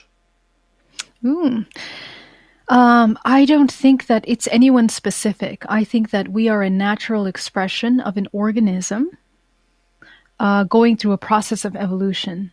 Okay. I think that the entire, just like cells, someone commented earlier about cells, that we are literally cells within cells. That's literally what we look like. If you go up to the highest level, we are just an organism within another organism. God knows if we are inside someone's cell of a leg, of someone's leg. Okay. So I think that our maker, it's not something like that. I think that we are the intention to create. That's what we are. We are an intention to experience. That's what the human race is. That's what the human body is. And we're experiencing everything through that intention to experience. That's why there is no good and bad. There is just experience. So you're very yin and yang.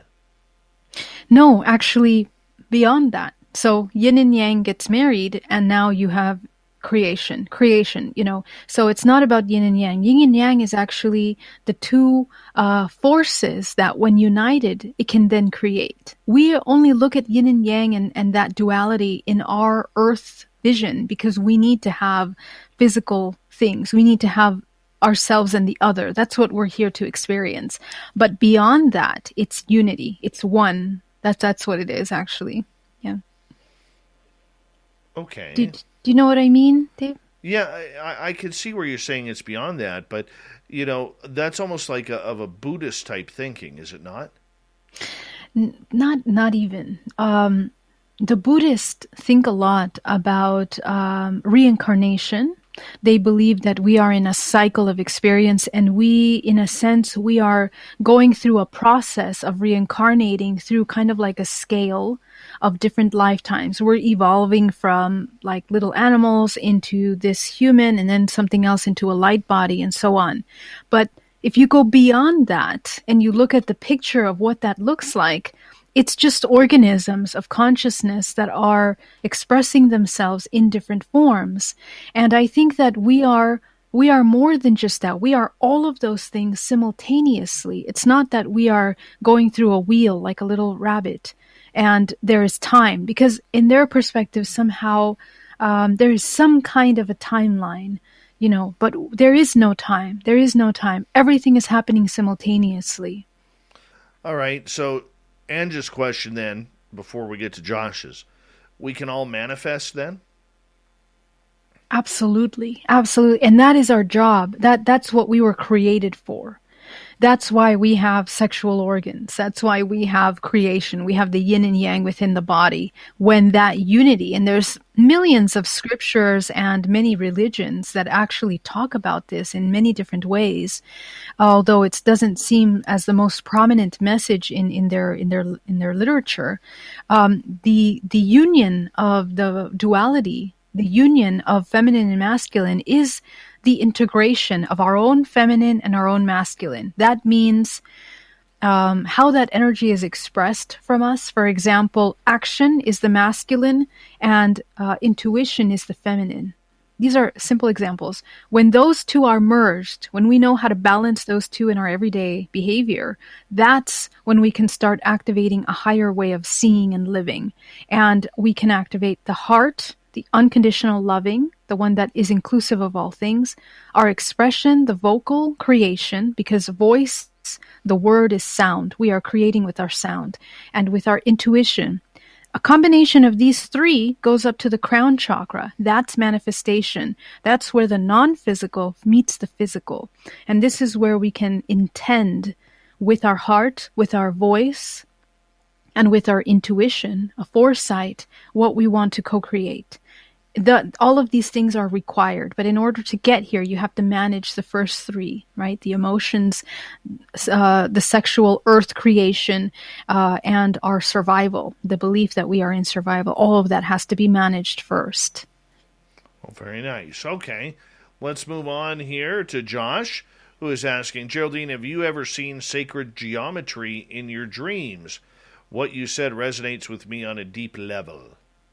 Yeah, more than in dreams, Josh. Actually, when I was taken into a hypnotherapy, there's a hypnotherapy that I did with Barbara Lamb, actually, coincidentally.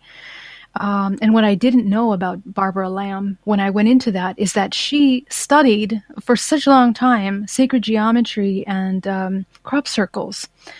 So I think when we came together to do that hypnotherapy, it was almost like tuning in to her language, because she very much speaks, she understands that language so well.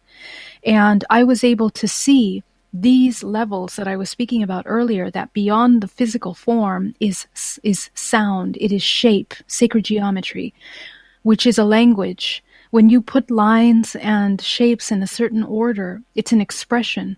Just like when you vibrate water and it creates these kinds of shapes, the different notes that you're vibrating at, the sounds are creating different messages. One can be love, one can be, the notes, it can be compassion, one can be anger, one can be hate. All of those things are affecting our physicality and down to the cellular level. So we very much live as an expression of vibrational frequency, and we have that encoded and very physically in our body.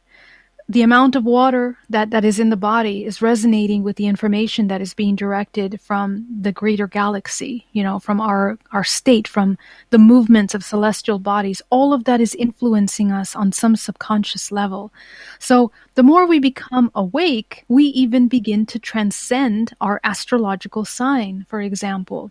Okay, that means that we have already integrated. The astrological signs are like archetypes of the human evolution. Okay, we go through all of those parts, and in the chakra system, is also all of the astrological signs, all of the expressions of that. So we are overcoming astrological signs. Whatever, if you know about astrology and you know what each sign does, you kind of know what your emotions are about, how they're organized in the body. So you begin to heal trauma and reintegrate that traumatic parts of yourself to whole. This is how you begin to become the whole human. You now become the entire astrological sign. You now become an integration of all the dualistic parts of you that saw things as separation. And that's where we begin to activate these superpowers. When I hear you say superpowers, I kind of know where you're going with that, but there's a lot of people who, the minute they manifest themselves or they have something happen, whether they're have a near-death experience or struck by lightning or whatever, come up with actual superpowers. Okay, yeah, great question. Let me clarify what I mean, okay? Superpowers are our intuitive abilities. There are abilities to remote view, which means, and they are our telepathic abilities. These are essential tools that the human has learned through the centuries to activate. And usually those that are recorded in history to have done that are masters, saints, people like this. And even very advanced artists or these, when you research history, you find that a lot of these developed minds have actually accessed some of this information in their own way. But every human has the ability to access this ability. All of us can remote view. We can all use our intuition. We can all communicate telepathically. But we have been so disconnected from ourselves that we can't access that information. We're too busy in survival. So now when we get out of survival, now we can activate unconditional love, open the throat, open the intuition, and now you have the vibrational frequency in your body to be able to begin to explore that kind of communication. It is going beyond your five senses. Mastering the awareness of your five senses, the next one is your sixth sense, the intuition, right? And even beyond that, the human, remember, we're just molecules as part of this physical body, this little vessel. Beyond that, we're just energy. So as you begin to shift your vibrational frequency, you can then tune in to other dimensional planes, like the intuitive realm, which is non-physical, and navigate that through telepathy, through astral projection, through astral travel. All of these things become available to you when you begin to master beyond the physical. And that's the sixth category of the human body. That's what superpowers are about. And they are essential to our evolution, to our well-being and our health, because otherwise we won't be able to translate the information that the body is giving. For example, illness. There is a root in that illness. There's stagnant information. There's neglect in the body. And so we need to be able to tune into that through the intuition and understand what's connected. What experiences cause trauma to cause this suffering? It's essential. If we understood these tools, we wouldn't need medical attention. We wouldn't need medicine. It would just change the way we master this physical body. And that's not abstract. That's absolutely, we know how the placebo effect works. It's mind over the matter, right? And so we have that ability. We just, unfortunately, are programmed with the idea that we need something from outside to heal, to help this body move forward. And that's not true at all. We actually, as sovereign beings, that's what it means to be sovereign, have the ability to govern and manage this physical body. All right. I like that answer. Let's do this. Brazelhoff wants to know, Geraldine, why do the ETs leave mutilated cows behind for us to find? Seems a bit insensitive. Yeah, that's an interesting question. But again, we look at these things from our human mind, right? We think, the cow is left behind. I think that these beings, when they come into the physical realm, they are exploring certain things on some level, okay? Now, the way and the technology that they use is a merging of these ETs and also terrestrial terrestrial programs that are also examining and testing advanced technologies, I think. I don't think that all of them are ETs. I think that some of these are human advanced technology.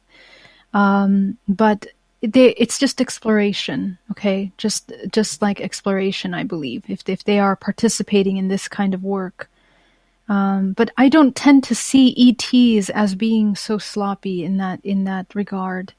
And the interest of ETs doesn't so much have to do with cows as much as it has to do with genetic information of the human. But yeah, there's a lot of record of that. Very cool. Let's go to Kaiju here. Are we selected to have contact? If we wanted to have contact, what could we do? So for starters, your intention, as I was saying earlier, clarify your intention, why you want that contact, and then raise your vibrational frequency. Come into a state of love. Come into a state of unity. And prepare yourself to explore the unknown, because we think we're ready for the unknown, but I guarantee you're not unless you've had this kind of experience. Okay, you think you're going to have some marker of safety in your container that you've created for yourself throughout your life and everything that you've learned. But these experiences are meant to shatter that, because humans are meant to experience way more than just the physical everyday life. We're here for that. We just forget that, and it's not convenient for other things for us to do that, okay? So change the way that you think of things. Instead of seeing yourself as yourself and the other, see yourself as the whole, number one. Number two, work on the things that scare you. Prepare yourself to go into your zones of discomfort. That will be wonderful preparation for ET contact. The moment, for example, you're scared of heights, take yourself up to a place of height. Notice the emotions that you feel in that moment. Master those emotions. That process that you're working with, the emotions that are memorized in your muscle memory, will change your genetic code and your vibrational frequency. When you get into a moment of connecting with contact, you will be embodying that different vibrational frequency. It will change what you're in contact with. So cleanse, come into a meditative state, state of unconditional love, and, call forth the contact. It can be in dream time, or it can be when you're out experiencing something. But I suggest you start in meditation. All right, we have time for one, maybe two more questions here. And let's go to Adam here. Why can't I seem to make contact in meditation? Please help. Okay, so I'd love to know what is happening. What you're doing in the meditation. What kind of meditation are you doing? It's not simply about vipassana meditation, just not thinking about anything, and it needs to be a product of trauma work. You need to work on your trauma, because if you don't work on your trauma, your vibrational frequency and signature is at a certain place. It's too heavy. And you may not realize, maybe you say, I already did all my trauma, I don't have anything. If in your life you still have trigger points that are causing negative emotions that are reactive, you have not dealt with your trauma. If you're still irritable about things, you have not dealt with your trauma. If you're angry about anything, frustrated, anxiety, depression, you have not dealt with your trauma. So you need to work with that trauma, because that trauma is blocking your ability to connect up to the higher levels. You need to flush that out. And that integration helps change your frequency so that you can match these beings. Even the lowest vibrational frequency of these beings is higher than what we're at. You understand? So we have to raise the vibrational frequency in order to even see, to experience. Because otherwise we're too heavy. We're too much in the physical. So work on that trauma. Then you will find love through that work of trauma. You will define love for yourself. That vibration takes you up to open your heart. Now, when you're in meditation, close your first 3 chakras. First, second, third. When you do that, you're immediately bringing yourself into a state of neutrality. Open your heart, open your throat, open your third eye. Immediate shift of vibrational frequency. But get ready. You have to be protected because you're not ready to learn how to navigate in the non-physical. So you need to protect yourself. You need to have a sphere around you. Okay, you need to raise the vibration in the room that you're doing meditation. Change it to the color gold. Okay, surround yourself in gold energy every night if you're trying to have contact. Okay, so these are things that you need to prepare, and then when you're there, leaving the body, practice lucid dreaming, astral projection. Get out there, and it'll be easier to have this kind of contact. 30 seconds we have left. Tell everybody where they can find your information. All right. Thank you so much. Again, it was such a pleasure. Thank you for your amazing questions. If you want to get a DNA reprogramming or hypnotherapy, you can get it at GeraldineOrozco.com. And please come join our support group, hybridmother.com. We had an incredible event this last weekend where we drew our contact experiences, and it was mind-blowing. So check out the website to see some of that artwork. And Dave, thank you so much. Again, always a pleasure. We love you around here, and we will talk to you for the final time in 2020, next month in December. Wow. Geraldine Orozco, we love you. Thank you so much for being here on The Spiritual You once again. You are amazing, my friend. Amazing. Coming up next, we are going to join Vancouver and The Shift. Shane has some questions for us as we go right across Canada. We got Shirky Poo's Newswire and the Thought of the Day. Stay tuned. Spaced Out Radio continues right after this.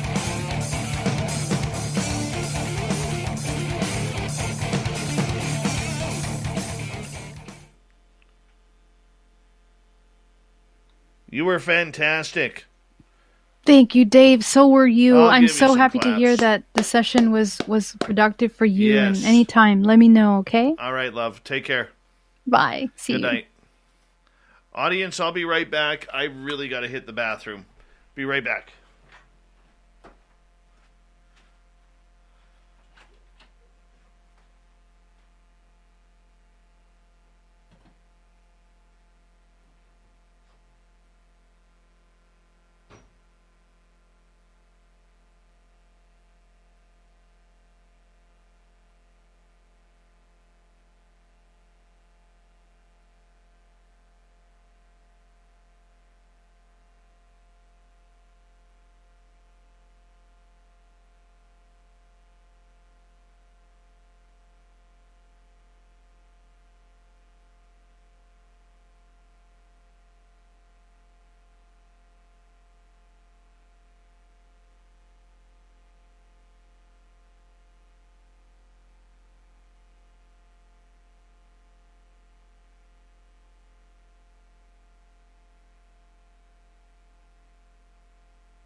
Sorry about that.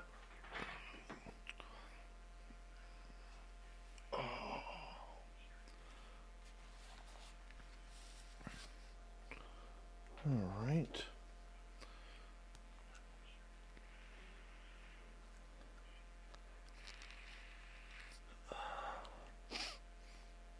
It's starting to get windy and cold out there. All right. I'm happy about it. Good show. Geraldine was perfect as per usual. Hope you enjoyed that. And, yeah, we got about a minute to go. Hey, Chad Smith. The Chad Smith.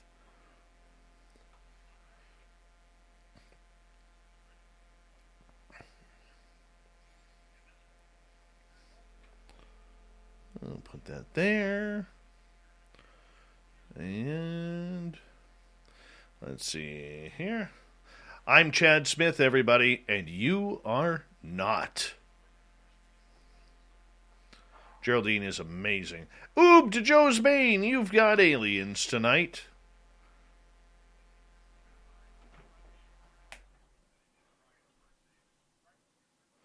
All right, big thank you to Wagon Breath on her birthday, Catfish ×2, Kevin, Rex, Toe Tag, Spooky, Ange in Australia, Reverend Keith and Linda for the amazing super chats. It's a good way to keep us going here. Hi, Mystics Walk, how are you? And, yeah, let's rock and roll here. Don't forget you can do some shopping on our website, spacedoutradio.com. And in a minute, we're going to join Vancouver. Here we go, everyone.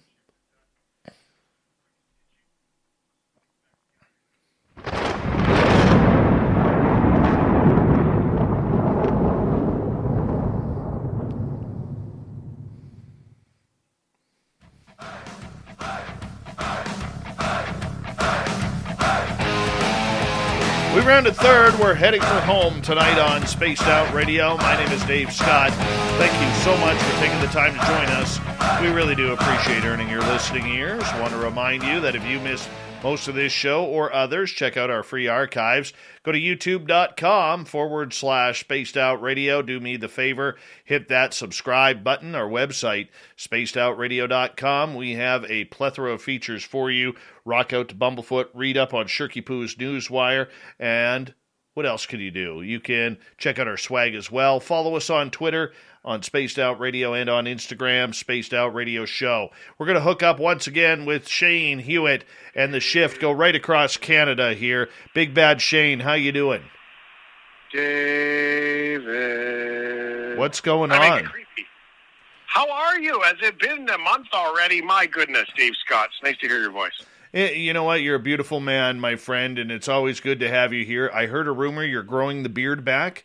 Very nice. Beard's back. Winter beard. It is the winter beard, and that's what we do. We grow the winter beard, and it is long and definitely white, and the longer the beard grows, the more presents I will contribute as an elf to the children getting for Christmas. Very nice. We like to hear that around here. Good for you. Good for you. I got worried there for a while, but I'm glad it's back. Oh, yeah, the summer beard, the summer beard. I take it off in the summertime. I don't understand the people that can keep them around all the time. They get hot, So yeah, I don't like know. You, but I mean, I don't know what that's like. It's a prerequisite for where you live to have the beard all the time. Like when you come into town, if you drive in home into 1,700-mile house north that you're in, that they're like, you need to grow a beard to live here. Pretty much. Okay. And wear plaid and camouflage. Ooh. Camo. A lot of camouflage around here. SpacedOutRadio.com is Dave's website. He talks about the world of the woo. How about this, Dave Scott? A story of fake world of the woo. Oh. You know what? There's a lot of good psychics out there.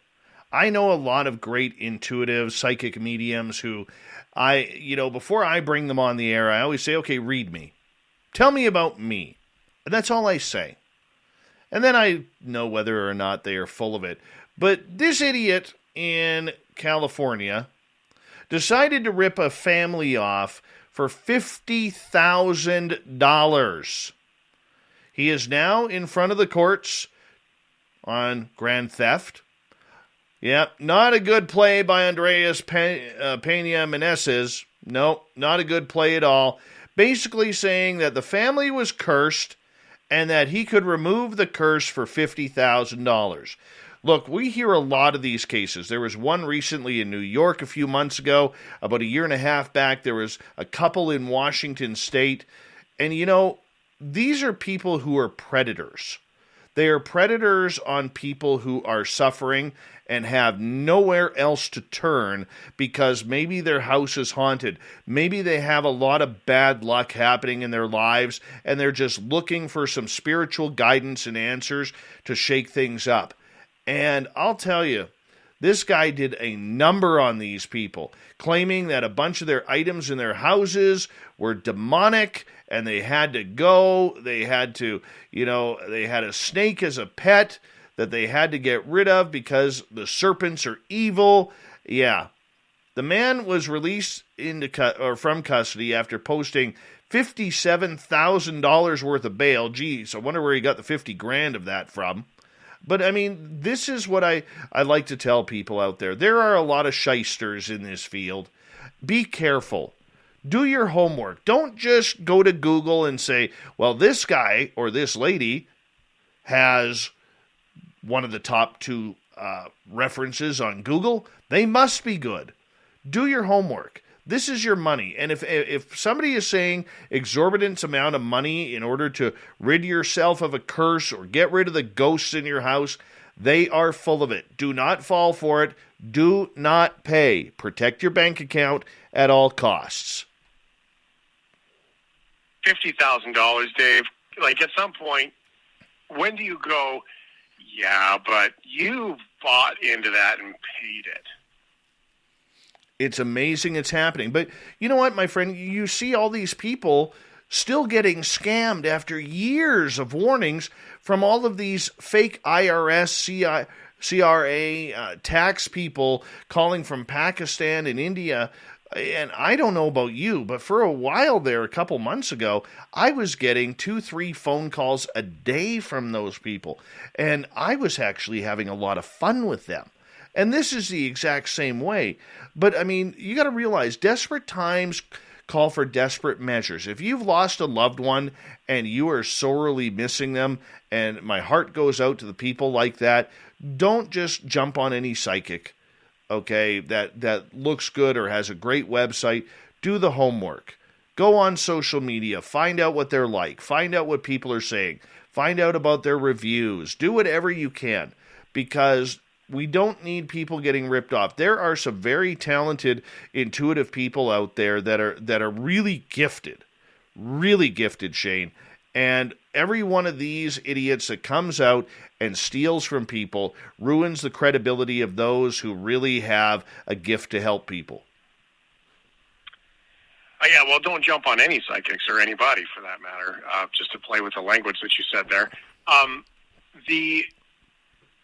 When to your point about desperation, though, isn't that such a ticket in this? Have you watched Squid Game yet? I don't even know what it is. Squid Game is a TV show that you can watch on Netflix, and it's about debt. It's about a game that is played. It's a Korean show where you might really enjoy it, actually, just because of your nature of the weird things. I mean, it is a weird show, and it's a game, but everyone who plays the game doesn't know that their life is in jeopardy if they lose. But the reason why they're there is because they're so incredibly in debt and desperate that they choose to risk their lives to get the money to pay it off. And the reason why it's so appealing to these people, of course, is like, well, they basically talked them into it. They got a bit of a spin. They're like, you're not living your life right now. Look at you. You're never going to pay this off. And so why not play this game and you could get out of debt? Desperation is such an incredibly scary and motivating factor in moments like this, and we could probably translate it out of clairvoyance and thieves like this guy into so many other of the pieces of the puzzle that we talk about or that you talk about on Spaced Out Radio. Probably, but it also gives a bad name to those who are truly gifted. I know one psychic lady who I go to. Man, she is so scary. She finishes my sentences every time we talk. Every time we talk. And I just say to her, how are you reading my mind this way? She goes, I have no idea. And it happens about 4 or 5 times a phone call. Not that I go to her often. I mean, she is a good friend of mine, outside of her being intuitive. But I mean, this is something where, there are people out there, Shane, that can really help. Really help. And we've interviewed a number of them. And even in our chat rooms, looking around and seeing the people in my chat room, there are some very intelligent, intuitive people here who would never harm a fly, let alone rob somebody of $50,000. And that is where, a lot of people in the mainstream public, mainly people like your audience, look at what we do here and they say, yeah, this is a bunch of BS. This is a bunch of crap. This is all fake and a bunch of facades that are up, around people trying to make a living and scamming people, whether it's psychic ability, whether it's ghost hunting, whether it's chasing UFOs or Bigfoot.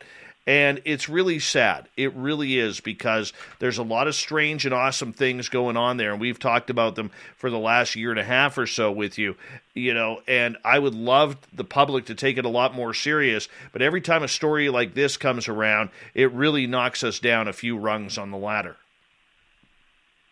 There's a text message that we did receive, kind of like your psychic, and you could read them as they came in. It does say this. It says, don't get ripped off. Go to a good, quotes, psychic. Why are we legitimizing this BS with airtime? And I'll defend that one first. You can add to this if you want, David. Is that, people who commercialize, this sort of intuitive experience, you should always be cautious of that. At the same time, though, there are people that are just special. And they have the ability to do things. And it's not like this a textbook, right? Like, every person's a little bit different with intuitiveness. I will tell you flat out, I have met psychics who are absolutely wrong, who I don't believe are psychics. And I have met clairvoyants and intuitives that could not be more creepy in the way that they anticipate and the way that they talk about things. There was a lady I met once. I had never, ever told a soul, things that she was telling me. So why legitimize this, giving with airtime? Because it's not about being right or wrong. It's about opening your mind and just listening to people. And there is no textbook for it. The only textbook that's there, I suppose, Dave, would be the crooks that are looking for, the scammers that are out there. They're preying on people, but that, to me, is no different than sending old people, by the way, your taxes are overdue, send me money emails for phishing attempts. Right? And that's the way it is. I mean, look, I think that text message says a lot of what the mainstream public believes about this. They don't buy it. Why are we talking about it? Why are we giving it airtime? And that is an actual good point. But if you don't bring airtime to people who are getting ripped off and desperate to maybe talk to a loved one on the other side, or to remove a curse that has happened, or, try and find some direction in your life because your life feels like a black cloud, people get desperate to look for answers. And that's the legitimacy of what it comes down to. And it is scary what can happen, because once people get caught up, they lose control to these type of heathens. You know what I'm saying? These criminals who are out there preying on people who are weak. And unfortunately, if you don't bring it up, and the scams that are happening, it never gets brought to attention, and these people get to run freely. Yeah, well, and some people have skills that we can't explain. There's nothing wrong with that. Okay, UFOs, because what would be Dave Scott without having some UFOs here on the program? I know. You have some news coming out of America that says there's some more officials now have stepped forward and said that the UFOs probably aren't from our planet. Well, did you think that it would take this long for NASA to get into the UFO game? That's a question I have for you. I would think that should have been one of the defaults for them. That's what I sort of thought, right? Absolutely. So Bill Nelson, who's a NASA administrator, former astronaut, He now leads NASA, and he's opening up saying, you know what? There's something to this phenomena. I've interviewed several of the naval aviators who have had these sightings, and even went on to say that out of the DNI report that came out, there was 300 additional sightings by military members, namely from the United States Navy, who have encountered unidentified aerial phenomena, otherwise known as UAP. This is where I get a little upset. You know why? Because there's no real journalism out there anymore, Shane. We've talked about that. You would think that somebody from a major press field, maybe the New York Times or the Washington Post or NBC, ABC, whomever it may be, would say, hey, Mr. Nelson, just curious, have you ever looked into NASA's own UFO files? Because over the years, NASA has had a lot of strange things happen with their astronauts, like Dr. Edgar Mitchell coming out and saying that he saw UFOs. And many other astronauts have come forward saying that, well, they were in space, they saw unidentified aerial phenomena. There's also a lady a number of years ago named Donna Hare who claimed that when she worked at NASA, that part of her job was to scrub photos that had UFOs depicted on them. So here he is coming out, which is great. Okay, the more big-name people talking about this subject publicly, the better. But he's talking about the Navy. Granted, a lot of the astronauts are from the background of the naval fighter pilots. Okay, but, my friend, this is a space agency. Your job is to keep the eyes on space. We have had astronauts sitting on the International Space Station filming these. We have seen the photos and the videos of videos coming from the International Space Station where something anomalous all of a sudden starts to enter the video camera and the live shot is immediately cut off. NASA has a lot of secrets. What Bill has to tell us, Bill Nelson that is, has to tell us is, what is NASA's role in this? What do they have? Rather than trying to project this, oh my goodness, look, there's UFOs. How come we haven't seen any and we've been to space? They're playing the public for dumb, and I don't like it. I don't like it at all. But, as my UFO guy, John Hudson, says, maybe this is about just opening up the conversation, and eventually NASA will give us a little bit more and start confirming some of this phenomena. It seems to me like of all the organizations that would be all over it, it would be NASA, because they're the ones that are in the space the most. We haven't had a chance to talk about it, though. We only got about 30 seconds here, Dave, but someone did send in, one of the shift heads did send a very nice joke, which I thought was great, was what if all of these UFOs that we are seeing are just billionaires from other planets going to space? Could very well be. Could very well be, my friend. Thank you for allowing us to come on and shoot the breeze about the UFOs with you again. We love it. UFOs and so much more. SpacedOutRadio.com. Dave Scott, you're handsome. You're awesome. Thank you for being here. Keep that beard growing. We'll talk to you next month, Shane. Thank you. Take care. I love Dave. He's just... All right. Let's get to the news. Big Shane from the shift. And this is how it ends. Let's get to Shirky Poo's news right off the bat. Why? Because we are talking about Anjali. Remember, she was supposed to head to the Mojave Desert to go look for some aliens by year's end. Well, she tweets out today, with great respect, the expedition to the mountain is postponed. Wayne, the owner of the property, has now said that no one may enter his property, including myself. My intentions are to press forward. I'll gather the team. They'll be briefed, and together we will determine a plan of action. I need backup. Who didn't call this? Just out of the blue. Who did not call that this was going to happen, that the expedition to the Mojave Desert to go look for them aliens in a cave was not going to happen? Anybody? Anybody? Yeah, I think we all called that one, Anjali. Not that we're shooting you down, but it was just quite obvious. All right, here's a weird one. Aficionados of QAnon, the present and future of the GOP, have reportedly gathered in Dallas, Texas. Why? To hear a major pronouncement from President John F. Kennedy's son, JFK Jr., which may pose some difficulties as he died in a plane crash alongside his spouse and sister-in-law back in 1999.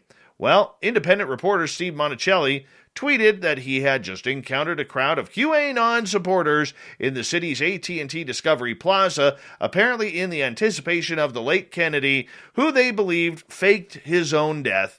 The attendees believe the deceased son of the assassinated president will give a speech in which he will ordain Donald J. Trump as the King of Kings.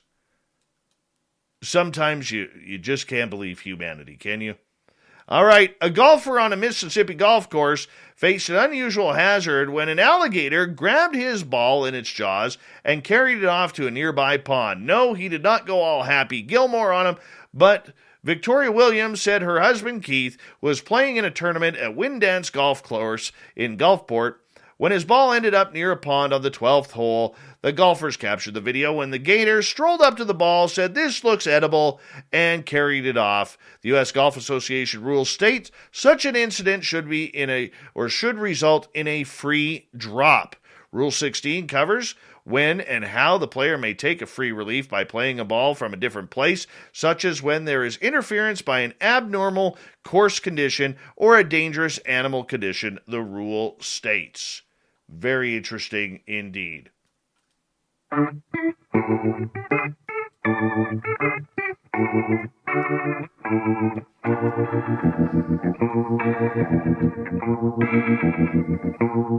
Thought of the Knave is as follows today. Let's get to it. What do you want to learn about yourself spiritually? Jim, how to forgive. Kevin, if wandering is my calling. Davey, how can I serve? After 8 months of training, I have just qualified as a yoga teacher, and there is more I can do to support others. Coral, the skills I have that I can work on, discover to heal myself and others. Gabe, why would I put myself through all of this? Kenneth, why my girlfriend and I seen UFOs, how I got very sick in my body. I need peace and tranquility. Orion, everything there is to know. Thin Lizzy wants to know about past lives. Carol, what lessons do I still need to learn? Science Bob, how to be more forgiving and convincing. Bob, that's easy. Grow a beard. Jeff, complete loss of ego, surrender. Yeah, how's that working for you, Dr. Phil? Moving on here. We got Matt, Cable Guy Matt. I want to know about my past lives. Lori, why do I have to put up with dingbats that constantly try to tear you down, and you try to help them do better by example? Dandy, final answer tonight. I would love to go into the past, present, and future and regularly go into interplanetary travel. I want to be epic in metaphysics. Thank you to everybody participating in the Thought of the Day. Thank you to Shirky Poo for the news. And, of course, Shane Hewitt from the shift taking us right across Canada. And, of course, Geraldine Orozco for the spiritual you. We got Mr. Ron Bumblefoot Thaw rocking in the background with Little Brother is Watching. Bumblefoot is the official music of Spaced Out Radio, rocking us through every show. That's what he does. Get your horns up for the guitar god himself. Special thanks to everybody listening in at home, at work, in your cars, wherever you may need. And, of course, everyone in our chat rooms tonight. YouTube, Twitch, LGAB, Revolution Radio, Spreaker, Facebook, the Space Travelers Club, and on Twitter at hashtag Spaced Out Radio. Remember, this show is copyright by Spaced Out Radio and SOR Media Ventures Limited. Thank you so much for choosing to share your evening with us, because together, my friends, say it with me, we're watching. We own the night, Mr. Bumblefoot. we need a favor. We need you to take us home.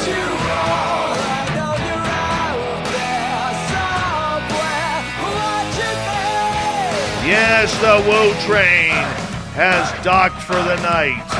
But soon, my friends, we shall ride again. Your seats are always available. Your tickets never expire. And if you want to bring a friend, we've got room for them too. Good night.